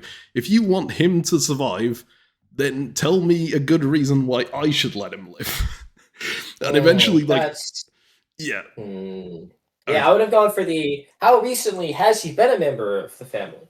Because, look, right, that's the pitch, is the, like, look, I didn't hurt the Mafia while he was part of the family. Now that he's part of the family, I have no ill will to you guys, I'm not going to mess with him, but, like, dude, he can't, like, join you after the fact and then have you guys come after me retroactively. That's not fair, and Mafia are lawful, so they have to abide by their own rules. I mean, I did basically say that. I also said I didn't walk into a Ligma dot. This was not a Ligma dot, and he accepts Nigeria into Ligma at this point, basically tries to retrospectively claim that this is a Ligma dot. I'm like, no, I'm not accepting that. But again, negotiating with the Mafia is difficult, and he was not very receptive to the fact that I did not consider this a Ligma dot. Yeah, but that's, I mean, I think that's a much better pitch. Not the, you can't do anything to me, because that's just begging them to try. Yeah. But the legitimate, look, I have no ill will to you. I'm happy to work with the Mafia. We can be friends here. Just don't, like, I didn't hurt you guys. This is not, like, I can't do this anymore. Sorry. Right? Mm-hmm. Like, I won't mess with you anymore, and I'm happy to help out. If you need any help dealing with Evergreen or whatever, like, look, we can figure stuff out. But, this isn't hurting you guys. You can't get pissed at me retroactively. That's not fair. Yeah. I probably would have been more diplomatic if it wasn't, I don't know, there was something this guy condescending to you, frustrating. You. Yeah. Right? People can tick you off, and it sounds really condescending, and it sounds like the most frustrating thing. Whenever you're telling me you will do this or else, it begs me to say, make me.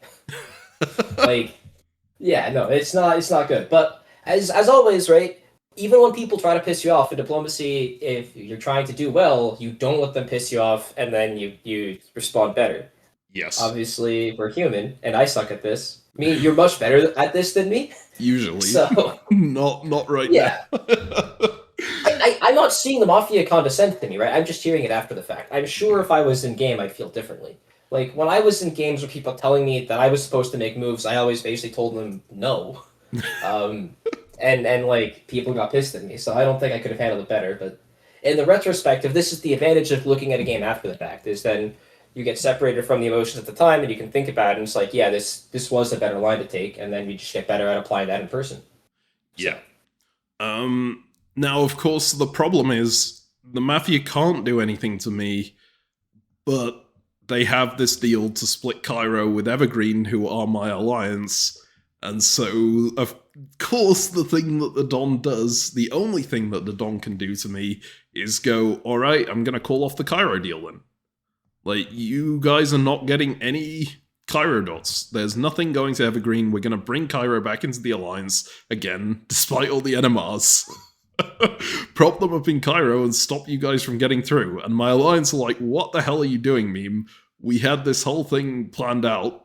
Why are you causing all these problems on something that you should have nothing to do with? I'm like, well, this has nothing to do with that. It's nothing to do with me. Like, this is just something that they're using against me for no reason. I don't understand what's going on here. This was not my proudest diplomatic moment, by any means. But at this point, I was just like, okay, I'm going to step away for a bit and just let you guys figure stuff out up north, because I don't want to agree to do what he's trying to get me to agree to, which is give Agadez back. And he was not willing to negotiate at all on that. His demand was just give Agadez back or else. And I don't think there was anything I can... Like, I'm not giving back Agadez. I don't think you give back Agadez in this situation, right? No.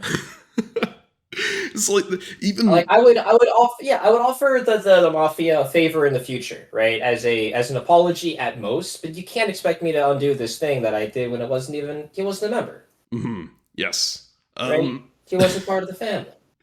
Yeah, and Nigeria is being more diplomatic about this because they understand their life is at stake as a result of this, so they really want a deal to get through. They first try and ask me for support into Timbuktu so that they can at least get through. The idea being that they then relocate themselves to Tripoli and become part of Ligma proper. And they had Ligma's blessing on this, and I was like, no, you're not going through Timbuktu. Oh. Mali is my friend, and also you will just go to Agadez again, right? No, that's I think a mistake. You think I should have said yes? Yeah, don't do it, but say yes. Oh, maybe I should have said yes, but I think it's important to like keep good relations with Mali and not say, hey, I'm gonna kill you, right? What's Mali gonna... Like, no, Mali, it's not, like, okay, if you say yes to Mali, the concern is that Mali's like, hey, I'll support you back into Agadez. Like, maybe. But I think I would definitely say yes. I would try to be appeasing here. I'm still a little bit weak. I really don't want my alliance to take Darfur from me, and I am confident they will, in order to appease the boss. Like, if my alliance can't get Cairo unless they also take Darfur, like, if I'm Huara, I say, oh no, I don't get a dot unless I get another dot? Wow, so sad. Yeah. So, yeah. Yeah, so I don't make the same decision you would. I decide to stick with Mali, and I constantly give my reason. I have to state this like 6 different times, mostly to the Don, because he's not listening to me, but also to every other person who comes into the conversation, because they all suggest exactly the same thing, and everyone thought that I hadn't mentioned because the Don wasn't listening to it. It was what was getting me so frustrated. Sorry, that probably didn't make much sense, but... Nope. I don't get it, but I understand that stuff gets annoying in diplomacy when people don't know what the hell you're saying. You gotta repeat yourself a million times in a public press game, and someone else is publicly saying things that's factually wrong, but they have a much wider audience, so everyone's listening to them instead of you. Oh yeah, I can't imagine what it's like to be like. Yeah. No one else has ever expressed anything like that to me. Sorry, the point is, guys, I've been on the Don's end of this all the time, where I'm just saying something that's wrong, and people listen to me for no reason, and then other people just get really frustrated being around me. So, yeah. Yeah, and I should say, it's not necessarily... This is just from my perspective, right? I'm sure that especially given that this is roleplay from Sardinia, it probably looks very different from their perspective. It's like, hey, we're trying to save a person who helped us earlier, so I'm being as hardline as possible to make that happen. But at least from my perspective, I was just like, I'm so over this. So, as mentioned, I step away for the night. I basically go, okay, I'm leaving this for the moment. When I come back in the morning,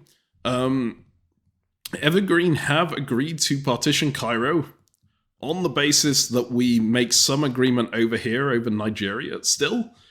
And so all of Evergreen are telling me, hey, you need to let Nigeria through to Tripoli.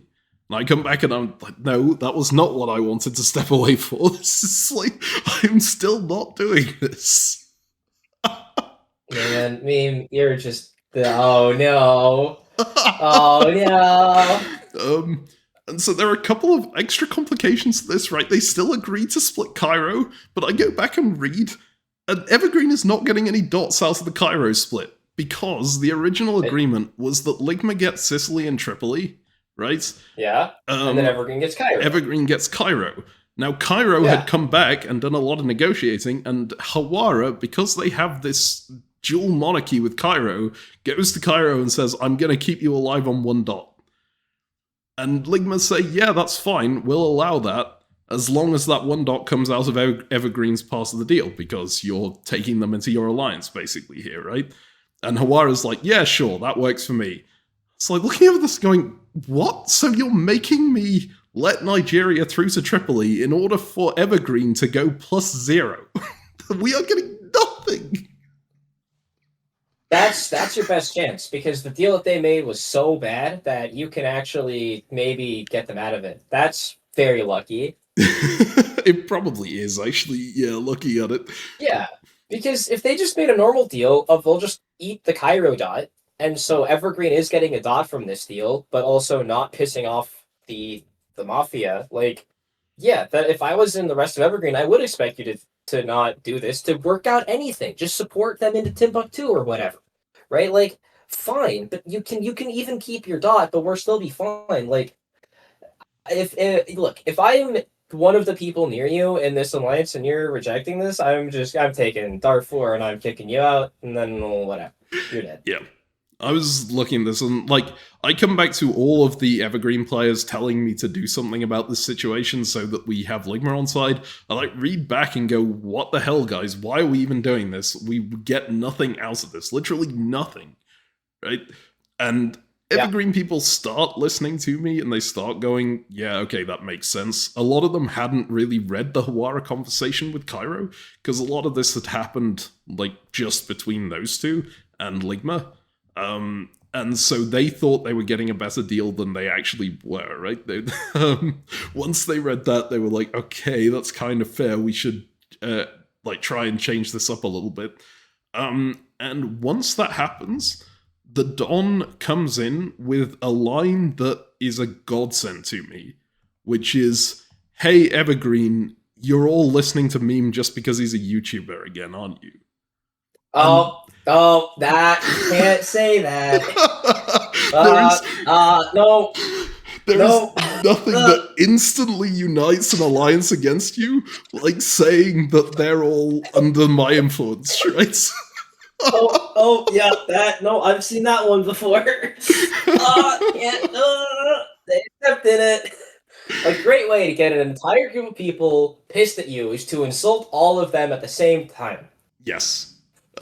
Just insulting their intelligence, insulting their unification. It's just, oh god, yep. No, every time they did that in GTFO and in the Vikings, it just, nothing brought us together more closely. Yeah, I've had especially when a lot of them hate you, right? Like, a lot of the people in this alliance don't like you. They're like lukewarm at best, or with me, they actively hated me. And so being just saying they were listening to me and were like these sycophants who are just fanboys, it was just could not be further from the truth, and it was so frustrating to everyone. Mm-hmm. They're not. Like, that's great. I don't think they're a million miles from the truth, in that I do think part of the reason I got into this alliance in the first place is because Hawara liked me a lot, and they only, and of course Michele liked me a lot, And Hawara in particular only really set up the lock thing in the first place because it was around me. I was like a central character in this. So there is obviously some influence that comes from the fact that these people know who I am and have watched a lot of my gameplay, right? But telling them that their actions are being like controlled by the fact that I'm a YouTuber when they clearly know that that's not the case it's a really good way to unite everyone against you. So that line was a godsend because it suddenly turned the entire EG alliance against Ligma, against this part of the deal, and made them all take a hard line to the point that the Don actually backs down. I don't know how common this was over the course of the game. I think it was very rare. I wasn't paying enough attention to Ligma. But he was taking a very hard line for most of it. At this point, he suddenly agrees to compromise because he realizes that, the EG don't care about the Cairo deal anymore, part of which is Hawara's terrible agreement with Cairo in the first place, but also part of which is that Evergreen in general are like one dot. We don't care about one dot over the fact that this guy has just said this to us, right? And so he's willing to negotiate a little bit more. And one of the alternatives I had offered to Nigeria just to try and get Sardinia to agree to anything was like, hey, you can go to Tripoli, but you have to go this way around. Like, I'll help you into Hausa State. You can go that way and then get there, right? And that will take so long, it probably takes the entire rest of the game. It's completely unrealistic, but it is an option. The rest of the game, by the way? Good question. I think it's 3 years. No, it's 4 years. Oh, you could totally make it happen. Yeah, he's got time. Sorry, 3.5 years. I believe from this point. So not very long, right? He has, in fact, I think he's got exactly enough time to get there because it's like 1, 2, 3, 4, 5, 6, 7. Yeah. So he will just about make it there if he starts now. But yeah, it's kind of unrealistic, but at this point, the Don backs down and basically gives his support to that agreement, and Nigeria thinking that's his only option, basically, he's still very insistent that he goes through this way, but I make it very clear that's not happening, so he eventually agrees to, yes, I'll go via Hausa State. I'm like, yeah, sure, I will help you that way. I'm still support holding Timbuktu with Agadez, so you cannot break that, but I will put you in Hausa State. And when we go through to the next turn, in fact, I don't think I even do. I just I arrange a bounce over here, but we get Fernando Poe's blessing to do this and basically go this way. Why is what it the hell? okay when people take thoughts, man? I don't. Oh God, stop! No. I think I got a clean version of this map. Yeah, okay. We took off all of this person's moves. I don't know. It's one of these players. Oh, they were someone who's top of the leaderboard, right? They're just getting pummeled by everyone. Yeah. Yeah. If you look, I bet this is and then they're just getting coalition, so they say, screw it, we're gonna put as many ridiculous support orders as possible. Mm-hmm. Honestly, respect. I should have done stuff like that when I was playing, but oh well. Alright, so yeah, we put Nigeria into Hausa States and suddenly all of this gets resolved. And I'm back to 3 supply centers. I say back, I don't think I've ever been at 3 supply centers to this point, but I'm very happily on 3 supply centers now. Yeah, this is great. Yeah, and Evergreen ended up taking Cairo anyway, because I think someone convinces Hawara that letting Cairo keep 1 dot was not a good idea. And Cairo actually just completely dies on this turn, I think. Because everyone attacks them. Yeah. So... Going from 3 to 0. That's tough. I guess consecutively NMRing is a problem. Who would have guessed? I mean, it can be okay if there's enough reason for it, I guess. But in this situation, it just... I think they annoyed too many people with what they did. Yeah, I mean, the consecutive ones are really tough. Taking a full year off is rarely... It's a difficult situation. Mm-hmm. Yes. Alright, so we are gonna quickly speed through this next year, because there wasn't a huge amount that happened with regard to me, I believe.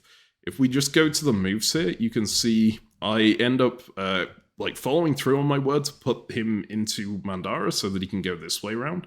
And as part of that, other people actually basically unanimously say, hey, you can have House Estates. Is that true? No, Fernando Po might be against it, looking at this situation, but I feel looking like at the moves that he input. Yeah.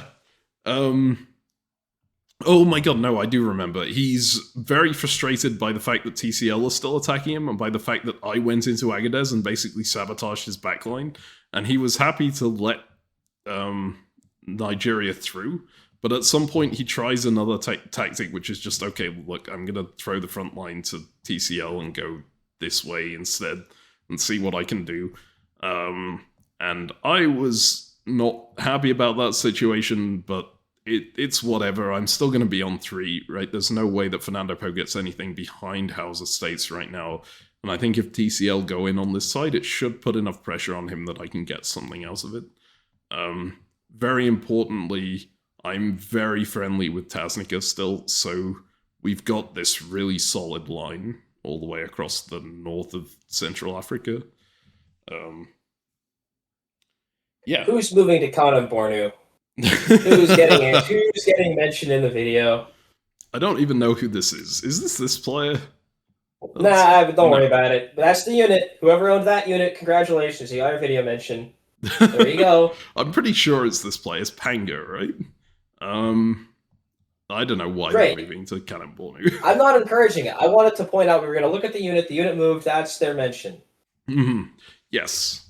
All right. So at this point, Evergreen have like come south in order to basically partially prop up a line against TCL as like a defensive measure, because at this point Banda is like, I think this is why they brought Banda back into the alliance. I think Banda has renamed themselves to Kilwer at this point, but I will keep referring to them as Banda because that's kind of what I knew them for as through the whole thing. They are a very willing player to like explore options, and of course you could see what they tried to explore an option by supporting into Mandara all those years ago.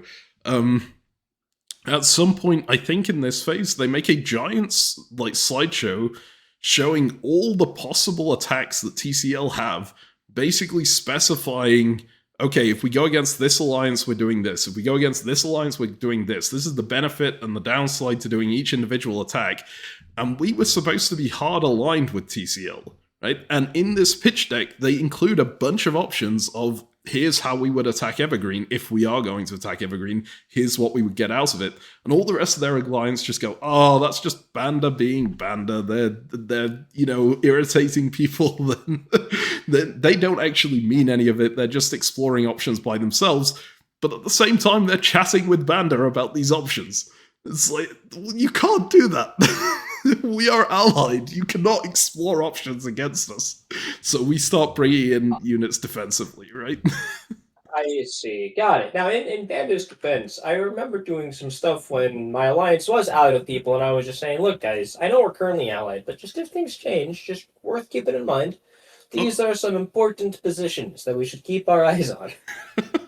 I mean, I think you're totally right. And I think Banda is very justified doing this, and actually, as for TCL, they should be exploring options that aren't just anti-Fernando Po, right? Because they have areas they could make progress in here. And this is a really smart way to do it, to have one player in the alliance that you're just like, that player says whatever they want, it doesn't affect our alliances. Then that player can explore the different options and see if there's room to go in those directions, and then the rest of the alliance can jump on if it's going to work, right? That's a really smart way to do it, but at the same time, I am very against it happening in this particular case because it would be happening to our alliance. Yeah, I wouldn't recommend posting it in public of an alliance that has a bunch of units nearby that is actually able to defend effectively. Yes. Right. That is, I don't remember doing that at any point in any of my games. Yeah. Yeah, I don't think that happened. So, yeah. All right. So there was some stuff to do with that, yeah. But ultimately, it doesn't actually impacts my position very much, because if we go through to the next moves, you can see I actually get supported into Azande by TCL. We end up working out an agreement where, okay, neither of us are going to do anything against each other. There are some other things going on this board, but we'll talk about them in a second. Neither of our alliances are going to do anything. We'll all be peaceful, and as like a sign that we're going to be peaceful, TCL puts me in Azande as they get Mandara, and like Nigeria gets to go his way all the way around to Tripoli. I'm like, yeah. And you're also like helping TCL into places like NRI, it looks like. Yes. And actually, I was so certain that Fernando Po was going to knock me out of House Estates. They told me that they weren't, but they had just gone into Aja, Oyo, and Nari, right? So you're like, okay, They are absolutely going to do this, but they don't. And so I go up to 4 dots. Crazy. I know 4 dots is not very much, all things considered, but it's a huge amount for me. I don't know if I've... It's significant, right? 4 dots is like... I'm sure that's top 50% of players on the sport. Mm-hmm. Like, who's bigger than you in Africa? Probably most of the TCL players. I think they mostly got up to 3. Benguela has like 5. No, Benguela has 4. Sure. But no one in Western Death Star, no one in Evergreen. Actually, yeah, like there's maybe one player than you in Africa, and if they're on 3, it's like, no, you're like, you're a real player. Yeah, it's working out okay for me. I'm pretty happy with this. And yeah, I go ahead and take Azande and get House Estates. That's the important thing. The other thing is I do cover Agadas, even though I tell Tasnica I 100% trust them. Tasnica was basically saying, I'm going to go down this way. Like, I'm not going to leave it open because they might decide that they want to go to 4, right? That seems like a bad idea on my part, so I do end up covering it. And Tasnica makes like a snarky comment on the next turn saying, because I mentioned, like, thank you for not going for it. I just covered it out of a precaution. And they were like, I thought you said you 100% trusted me, but I guess it's fine. Now we have 110% trust. Nice. 110% trust, I see. Mm-hmm. Yes. So here we have 4 dots again. Oh, I completely forgot to talk about the other thing. There's a really important thing that happened on that turn, which is this. Gondar is the absolute king of prediction, I should say, because at this point, Hawara decides, I can't be bothered doing this. Hawara is supposed to be trading dots, so they're supposed to be giving... Actually, maybe not. Maybe they agreed not to trade at this point because Mekele is clearly moving out, right? But there was some kind of trade that was supposed to be happening where they get Deborah Burhan and they lose something else. I don't know. But they try and stab. I wasn't paying enough attention to the specifics of it here, but they try and go into Gondar, and Mercuria predicts it. This is the same player who predicted my stab into Gondar earlier, and bounces them out. And also, I think they were supposed to be moving out of Deborah Burhan, and they just stay in place in Deborah Burhan and stop Hawara from getting in on that side. And you can see why Hawara wanted to go for this, right? If they had made all the agreed moves, then Hawara goes +2 and goes up to 5, I think. But as is, this stab falls completely flat. They gain nothing. Yeah. And notably, could have gone for different dots instead, and then it would have worked out. But yeah, if they'd have gone to Axum and Mekele. Say what you want. Yeah. Yeah, but Hawara's stab falls completely flat, and Hawara is left at this point going, oh god, what have I done? Because the entirety of Evergreen is just like, alright, we're gonna kill Hawara then. They already tried to attack us at the start of the game. We I let them into our alliance out of the goodness of our hearts, and then they come here and they try and kill us again. You're gonna die now. And Hawara manages... Sorry, go on. Sorry. Well, the good news is you're big now. You're strong. You've got extra dots. and you're not that far from Hawara, so maybe you can capitalize. That is absolutely true. I don't 100% remember what negotiations I made around the Hawara stab. I think I was so focused on what was going on down here that I didn't actually negotiate a ton around here, especially considering that Nigeria's moved here and their grand expedition was supposed to be going through Hawara, so it's like it was a little difficult for me to get directly involved, right? You can see here there's a unit in the way. But somehow Hawara comes out of it with an agreement with Evergreen that they go down to 1 dot but don't get killed. I'm not sure how they managed to negotiate it, but... Yeah, I mean, hey, as long as... I love those deals, again, as the Alliance. You accept the deal, get them down to 1 dot, and then you finish them. Mm-hmm. Yes. Yeah. So they don't fight back, as you take all their stuff. Once they can't fight back, you eliminate them. Yeah. Notably, there are only 2 years left in the game now, so it's like doing it that way doesn't have that much point, I guess. Fair, right? Like as you approach the end of the game, people really start thinking like, what are we looking for here, right? Because if you're not in contention for the win, there's this point system, so most people, I assume, aren't even close to in contention for the win. What are we playing for here? I would say play to punish those who stabbed.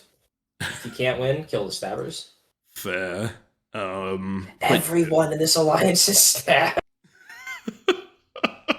Fernando Poe, CaptainMeme, Hawara. I mean, Hawara wasn't in the same alliance, right? Hawara was never in the guinea pigs. They were in Log.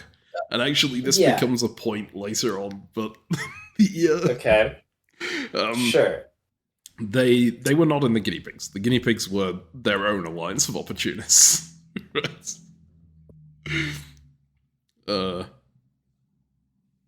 Alright, so I'll go through to builds. Nothing incredible here, just me getting an extra build, which I'm quite happy with. Hawara, they got a fleet... Okay, they got a fleet disbanded the previous turn, on the implication that they were going to build another army here and then go this way or something. And then they tried to stab, and so Evergreen went, okay, we're not supporting your attack against the Butlerians anymore with, you know, you can build something, but it has to be over here and not get us in trouble with another alliance. So they end up building a fleet in that area. And Fernando Poe takes off some units here, which is nice for me, but now means I am like on the front line against TCL, which is a little bit scary given how big TCL are. Yeah. Yeah, I mean, this big alliance that's pushed north, that puts you in a dot, so it's super disconnected from the rest of your units that you can't really defend, and they've got a bunch of units on. I think you'll be fine. Mm-hmm. They haven't shown a proclivity to just conquer stuff previously, have they? I mean, actually, most of them haven't been very aggressive towards me in the past. The only one who has is Banda, who I was just so annoyed got back into the game. I think at one point I just I posted like a meme of the Isildur trying to get rid of the who's the person who goes with Isildur to the volcano to get rid of the ring and all of the rings. Elrond, yes, him shout that like that was me shouting, throw it into the fire, destroy it, and he's just holding Banda's avatar, and he goes, "No, that's TCL." But the will of men is weak, and evil was allowed to endure. Yes, and of course, Banda isn't evil; they're just opportunist, and I am just as opportunist as them. But I don't like the fact that they're being opportunist against me. So yeah. All right. So we go into this year, and God, I need to remember exactly what happened here. Nigeria gets a little bit spooked by the fact that Hawara has now stabbed Evergreen, and they're like, okay, in order for me to complete this voyage to Tripoli, I would need to keep Darfur as a dot for the entire time that I do this, right? I think they only bring this up after they've already gone to Hawara, which is kind of clever on their part. but like I would need to keep Darfur. I'm not actually comfortable knowing that Darfur is not going to get taken, and that is completely fair because like of course I'm going to walk into it, right? No, there's no shot that I'm not going to just take it at some point. So once they're in Hawara, they mention, I'm just going to stay in Hawara. And the Don... Oh, the Don is dead at this point. Okay, Ligma as a whole endorses the fact that they just stay in Hawara and do that. So yeah, I think, God, I'm gonna have to look at what happens on the rest of this phase because I don't really remember. I don't remember why I went to Lagone. I do remember that Banda was supposed to go back to Bon Yoro, and ends up just going to a based on the robo. double supports. Yeah. Like, I wonder why they went to a robo. I'm sure that has no bad implications at all. Yeah. Yeah, but over here I'm still working with Mali quite strongly, with the idea being that we just push Fernando Po, like push on these guinea pig dots on the coast, because they're something that we can get without annoying anyone. And as we go forward here, we try to do that and we completely fail. We don't actually manage to get anything at all. TCL and I agree, like after this, agree to a trade of Mandara for Azande, which I'm kind of amazed they follow through on, but they end up doing so. And because... That's such good news for you. Yeah, I know, right? This Azande dot is horrible for me because it's so separated from everything. Mandara is just in the middle, so I can support hold it. Yeah, that's great. Yes. But over here, we put Hawara into Darfur because Nigeria is now staying in Hawara. There's not really anything we can immediately do about that, so we need to get Hawara the dot back so that they... I was going to say so that they live. Yeah, it is so that they live, because they're not guaranteed to keep Mecca here. They're not keeping Cairo, and their other dot is on the front line, I think. Actually, looking at it now, I'm like, they could have lived in Aden. Why did I do this? You can tell which parts of the game I didn't, like, look back on as much, right? Sure. Yeah. It's the end of the game. You've survived. You're not going to die anymore. You were playing this game worried about survival, so now that you made it to the end of the game, you're out. Yeah, I mean, I'm still trying to get as many dots as I can, right? But it is a little difficult to see exactly where they come from this point. I could have gone into Darfur, but actually I wouldn't have, because it would just have bounced Hawara, and then Nigeria would have built a unit here, so it's better for me just to go into Mandara and take my 4. And hopefully I can make something happen over here in the final year. So... let's move into the final year. And of course, everyone's... oh, I should also do a brief mention of... look at this. Wow. This is... I wonder what the alternate reality is in the timeline where you survived in the early game. But right on this timeline, Wien Hayek takes over the entirety of South America, basically. Dude. It's insane. All of the inland dots, right? He's missing, like, what, one down in Southern America? She, I think. But, yeah. Like, it's hard to keep track with this many players. But yeah. Yeah, my assumption shouldn't be he. Yeah, she has one dot that she's missing as the inland, right? And every other inland dot has been conquered, and then the only thing that remains are the coast, and the coasts are the hard ones to keep. But as you conquer all the inland, no one can resist. Yeah. That's so impressive. It is absolutely incredible. And Wien Hayek, yeah, they are in second place on the board. They're doing incredibly well. And like in supply centers, no one else is even close to these top 2. There are 18. Who's beating that? What? Masuli Patnam. This is the United States of India over here. Their territory doesn't look as big because of... Indonesia's cheating, man. I'm telling you, the dots are too small. You can't tell. But yeah, this player is doing so well, and like especially the fact.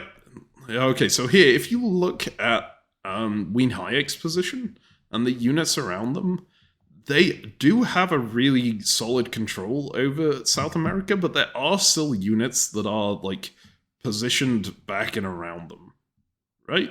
Just to stop them grabbing as much as they can. Whereas if you look over here, look at India. There's nothing here. They've managed to demilitarize this entire area, right? Absolutely incredible play. And just the United States of India is absolutely dominating this region. I should bring up the alliance maps because I haven't done that. Now, I need to remember which year this goes to, but like even this is even earlier. This is like 2 years earlier. You can just see how big the United States of India has managed to get here. They even have a little bit in Australia. Dude, and I'm going to point out, I mean, if you look at the surface area of colored in stuff, that the P6 alliance or whatever, looks like it has a similar amount of coverage. I'm not sure exactly if you do the math to sum it up, but it just looks similarly sized. But I bet if you do look at the dot count, the United Nations of India has many more. It's probably true, yeah. I'll go through to, I don't remember what year it was. Hang on. This is winter. Oh, sorry. This was before the United Nations of India got up into Russia. Russia obviously changes the math on color versus dots. All right, so this is this the current phase? No, that is too far forward.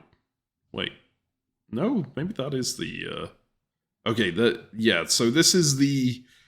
It looks like it's the final alliance map I got. I thought there was one more after this, but this is actually, yeah, this is the last alliance map that I have, and it's for the end of this year, so 1 year before the end of the game. And you can just see United Nations of India is still absolutely huge going down here. There are so many dots in this region in particular, and Masulipatam is in control of it. And you can see B-Sticks have managed to take basically the entirety of South America, with the exception of this little bit that's here. And they've even managed to land in Africa. They did a reverse western drift. That bit is Ligma, I think. No, that is the B-Sticks. They're working with Ligma or something against Western Death Star. But it's such a reversal from what happened earlier. It's incredible. Nice. Mm-hmm. I hope you're proud of seeing your region do well at the end of the game. Nah, if they were from the Northern Hive, I'd feel a small element of pride. But this was Southern Hive, I think, originally, and yeah, I don't remember ever interacting with Queen Hayek, so yeah, no pride. Well, I mean, I'm impressed for sure, but I have nothing to do with it. Okay, and I do want to mention, like, it's fairly obvious at this point, there's 1 year left in this game. These two players do end up being the top two. There's no way anyone else is getting anywhere close to that. They have their own commentary on the game, Ween Hayek and Masulipatam. So if you want to see the perspective of people who did very, very well, go and watch that one. It's in the description below. Can you do us a favor? Can you just scroll over to yourself on the leaderboard points real quick? I'm not on here, sadly. Oh, we don't even make the list. I don't make the list, no. See, I was upset about this because 4 supply centers should be enough to get me on that leaderboard. You can see there's plenty of people here who have less. You can see there's people here who have 1 supply center. Yeah, there's people here who have 0. Being vassalized. But, yeah, I mean 0, but they were bigger earlier. But the one people with 1, a lot of them were either big earlier or they were vassalized to someone big. Like, I bet if you look at the relationships, some of these people are going to be neighbors to either Ween Hayek or to the United Nations of India, and got vassalized early and just gained a lot of the points that this bigger person did. Yes. Like, it's actually remarkably efficient to be vassalized to a big person. You can actually see this here. So Kabul is in the United States of India. Kabul is this one, I think. Madras is in the United States of India as well. Ceylon is also in the United States of India. So yeah, they're all people who were vassalized to a much bigger power during the game. And people in Africa didn't manage to do that, really ever, because we were all sort of roughly equal size for the entire game, right? You can see certain people have managed to grow, but no one in Africa is bigger than 5 dots. I think total. The largest anyone in Africa has ever been was the Fernando Po stab. So, yeah, and you can see Fernando Po makes the list, and no one else in Africa does, apart from Cape Coe, apparently. I don't know how they managed to get on there. Maybe that. Oh no, Benguela is on the list. Okay, so I'm telling a lie. But I'm pretty sure that no one else in Africa has ever been above 6 supply centers, which was really bad play in terms of actually getting points in this game, and is part of the reason why I have not been looking at points at all. Right? None of us were focused on it. But yeah, these other players actually played the points game really, really well, especially the people around the big powers, managing to get tons of points without getting all the supply centers themselves. There was one other thing I wanted to mention about these players. So Wien Hayek is a player I hadn't met before. I think it's $VDX. I might have that name wrong. Sorry if I do. But this player over here I have met before because they played in both Seven Dock and the original Chaos game that we played. God, what was it called? 8 Weeks of Chaos, something like that. The 81 player game, basically. They played in that game. They won that game. They won that game against 81 other players. They have now played against, and this is again a spoiler, I'm not going to look through the final year right now because I have more to commentate, but they win this game as well. They win a 347 player game and an 81 player game. That is absolutely insane, and massive congratulations to them. I think you'd agree, right, Ezio? Yeah, these games are not easy. Even just basic math, right? If everyone has an equal chance, you've got a tiny % chance to win one, let alone two. So that's incredible. Yeah. So hugely well played to them. And of course, well played to Wien Hayek for getting second place. Basically, surviving on this kind of board is incredible. But winning twice is just insane. All right, so with that, let's go into the final year for me. We're going to look back at Africa here. And at this point in the game, I don't have that much more to do. I am just looking at dots and thinking, I would like to get some dots. That is my main goal for this situation. But I kind of don't have amazing ways of getting them, right? I could go into these dots down here, maybe with Tasnika's help. But I also need to make sure I cover Agadez because people are going to be dotting in the final year, 100%. So I'm looking at this basically saying I want to get dots. If we look through at my moves here, you will see I basically try to go to various places to get dots and completely fail. I could try and get into Nari and fail. I try and get into Darfur and fail. It's all not amazing on my side. I'm supposed to be supporting Tasnica into Ouagadougou, but I don't because I don't want to lose Agadez. Tasnica was a little bit frustrated about this, but we wouldn't have got it in anyway, so it doesn't really make a difference. And at this point in the game, the final phase, I decide, okay, I would like to get dots if I can, but I'm not sure that I can actually manage it. I think I'm being pinned in by TCL. They agree to support themselves to Mandara, so I'm like, okay, I'm not going to be able to support anything with that. I have to support hold that, so that's not going to work. They were saying that they were going to bounce me, or Hawara was going to bounce me in Darfur. So there's no chance of getting Darfur. And, like, I can't take Ouagadougou without, like, I have to cover Agadez to make sure that that just doesn't get dotted, because there's no other move for Timbuktu to make here that's as good as that one. So I'm just going to go back to Agadez with that unit as well. So I basically can't do anything at this point. I decide, okay, my final act in this game is going to be getting Locke on the final alliance map. Because I've been chatting with Hawara and we kind of talked over what had happened in the rest of the game. Mandara, the mods had forgotten to kill them off properly, so they jump into this conversation as well, and we all say, we're going to reform Locke. And so at this point, I break away from Evergreen, Hawara breaks away from Evergreen, we reform Locke, and I become Bornu Johnson, and post a slideshow saying that Locke needs to leave the Pan-African Legion, or whatever it's called, PAL, so that we would be much better by ourselves. Sorry, I'm skimming over all this. But I make like this big slideshow, which is the most low effort slideshow you have ever seen in your existence. I'll show a couple of slides of it here.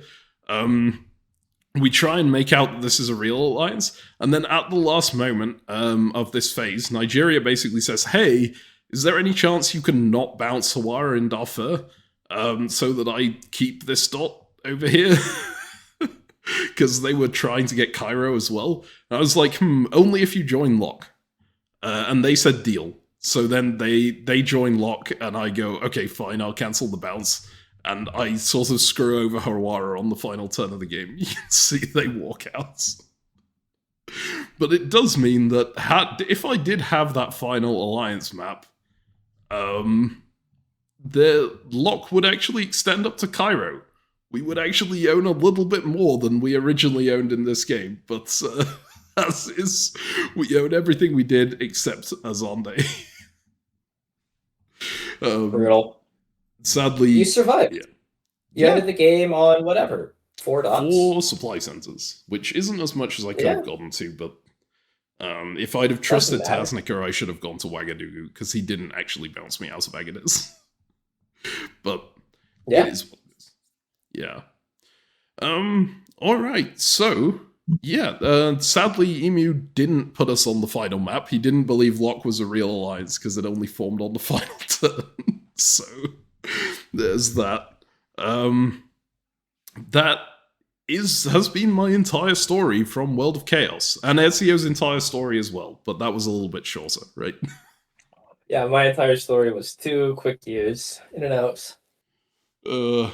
I do want to very quickly mention that, like, this is very much boasting. I am now the only player to have survived all 3 Chaos games that we played. The AC1 player game, the 7-doc, the 147 player game, and the 347 player game. Across all of those, I'm the only person who lived in every single one of them. So... yeah, not that many people played in all of them, right? And that is also true, but that diminishes my accomplishment, so don't say that. Oh, sorry. It's really impressive. Like, I think that you have a better showing as a result of you surviving all 3. Yeah. And of course, Masuli Patnam over here ends up winning the game with 26 supply centers because he stabs everyone in the United States of India on the last turn, which I can't believe they didn't see coming, given that he won the previous game as well. But well, I mean, what's interesting is they didn't even need to stab. Mm-hmm. That is true, actually. So, I mean, and presumably, I didn't look that closely, but presumably they had many opportunities to stab earlier in the game for similarly huge gains, and they chose not to. And so I don't think it's that crazy to be like, hey, this person's acted in this way for the entire game. Maybe they'll act that way when there's no real benefit. Like, they gained an extra 7 dots, it looks like, by stabbing. They went from 18 to 25, I think. And, like, they won by 17 points. And I don't think... it's like 1 dot is 1 point per year, right? So they only got, like, 7 points. So... yeah. No, yeah, maybe Wien Hayek had a stab that she could have done, which would have gotten more. And so this was necessary for that reason. I don't know. But the point is, I think it's reasonable for the Allies to not expect them to stab. Yeah, that's fair. It does mean that some more of the people on the final leaderboard list were actually dead. I guess Ceylon dies on the final turn. They have more points. But they have a lot more points than I do, so I can't criticize it. So, very well played to Masuli Patnam. And I am very glad to have survived this game. It was an incredible experience, honestly. There was so much going on that we couldn't talk about, but one person only sees so much, right? Yeah, keep telling your own stories, keep watching their videos, and maybe we'll do some shorts to talk about stuff that happened in other regions. Probably not, I don't think so, but maybe there's a chance. Yeah, I have at least one more thing that I'm going to make a short on, I think. So keep an eye out for that. All right. Keep following the other big Chaos games, because there are others that are still being run. I know there was 12 Days of Chaos Part 2 that's currently ongoing, and just keep your eye out for other games.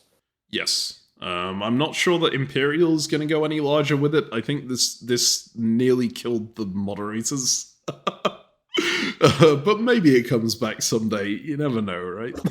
Not in the near future, I would expect. They have other fun things to do, and this is just a huge pain.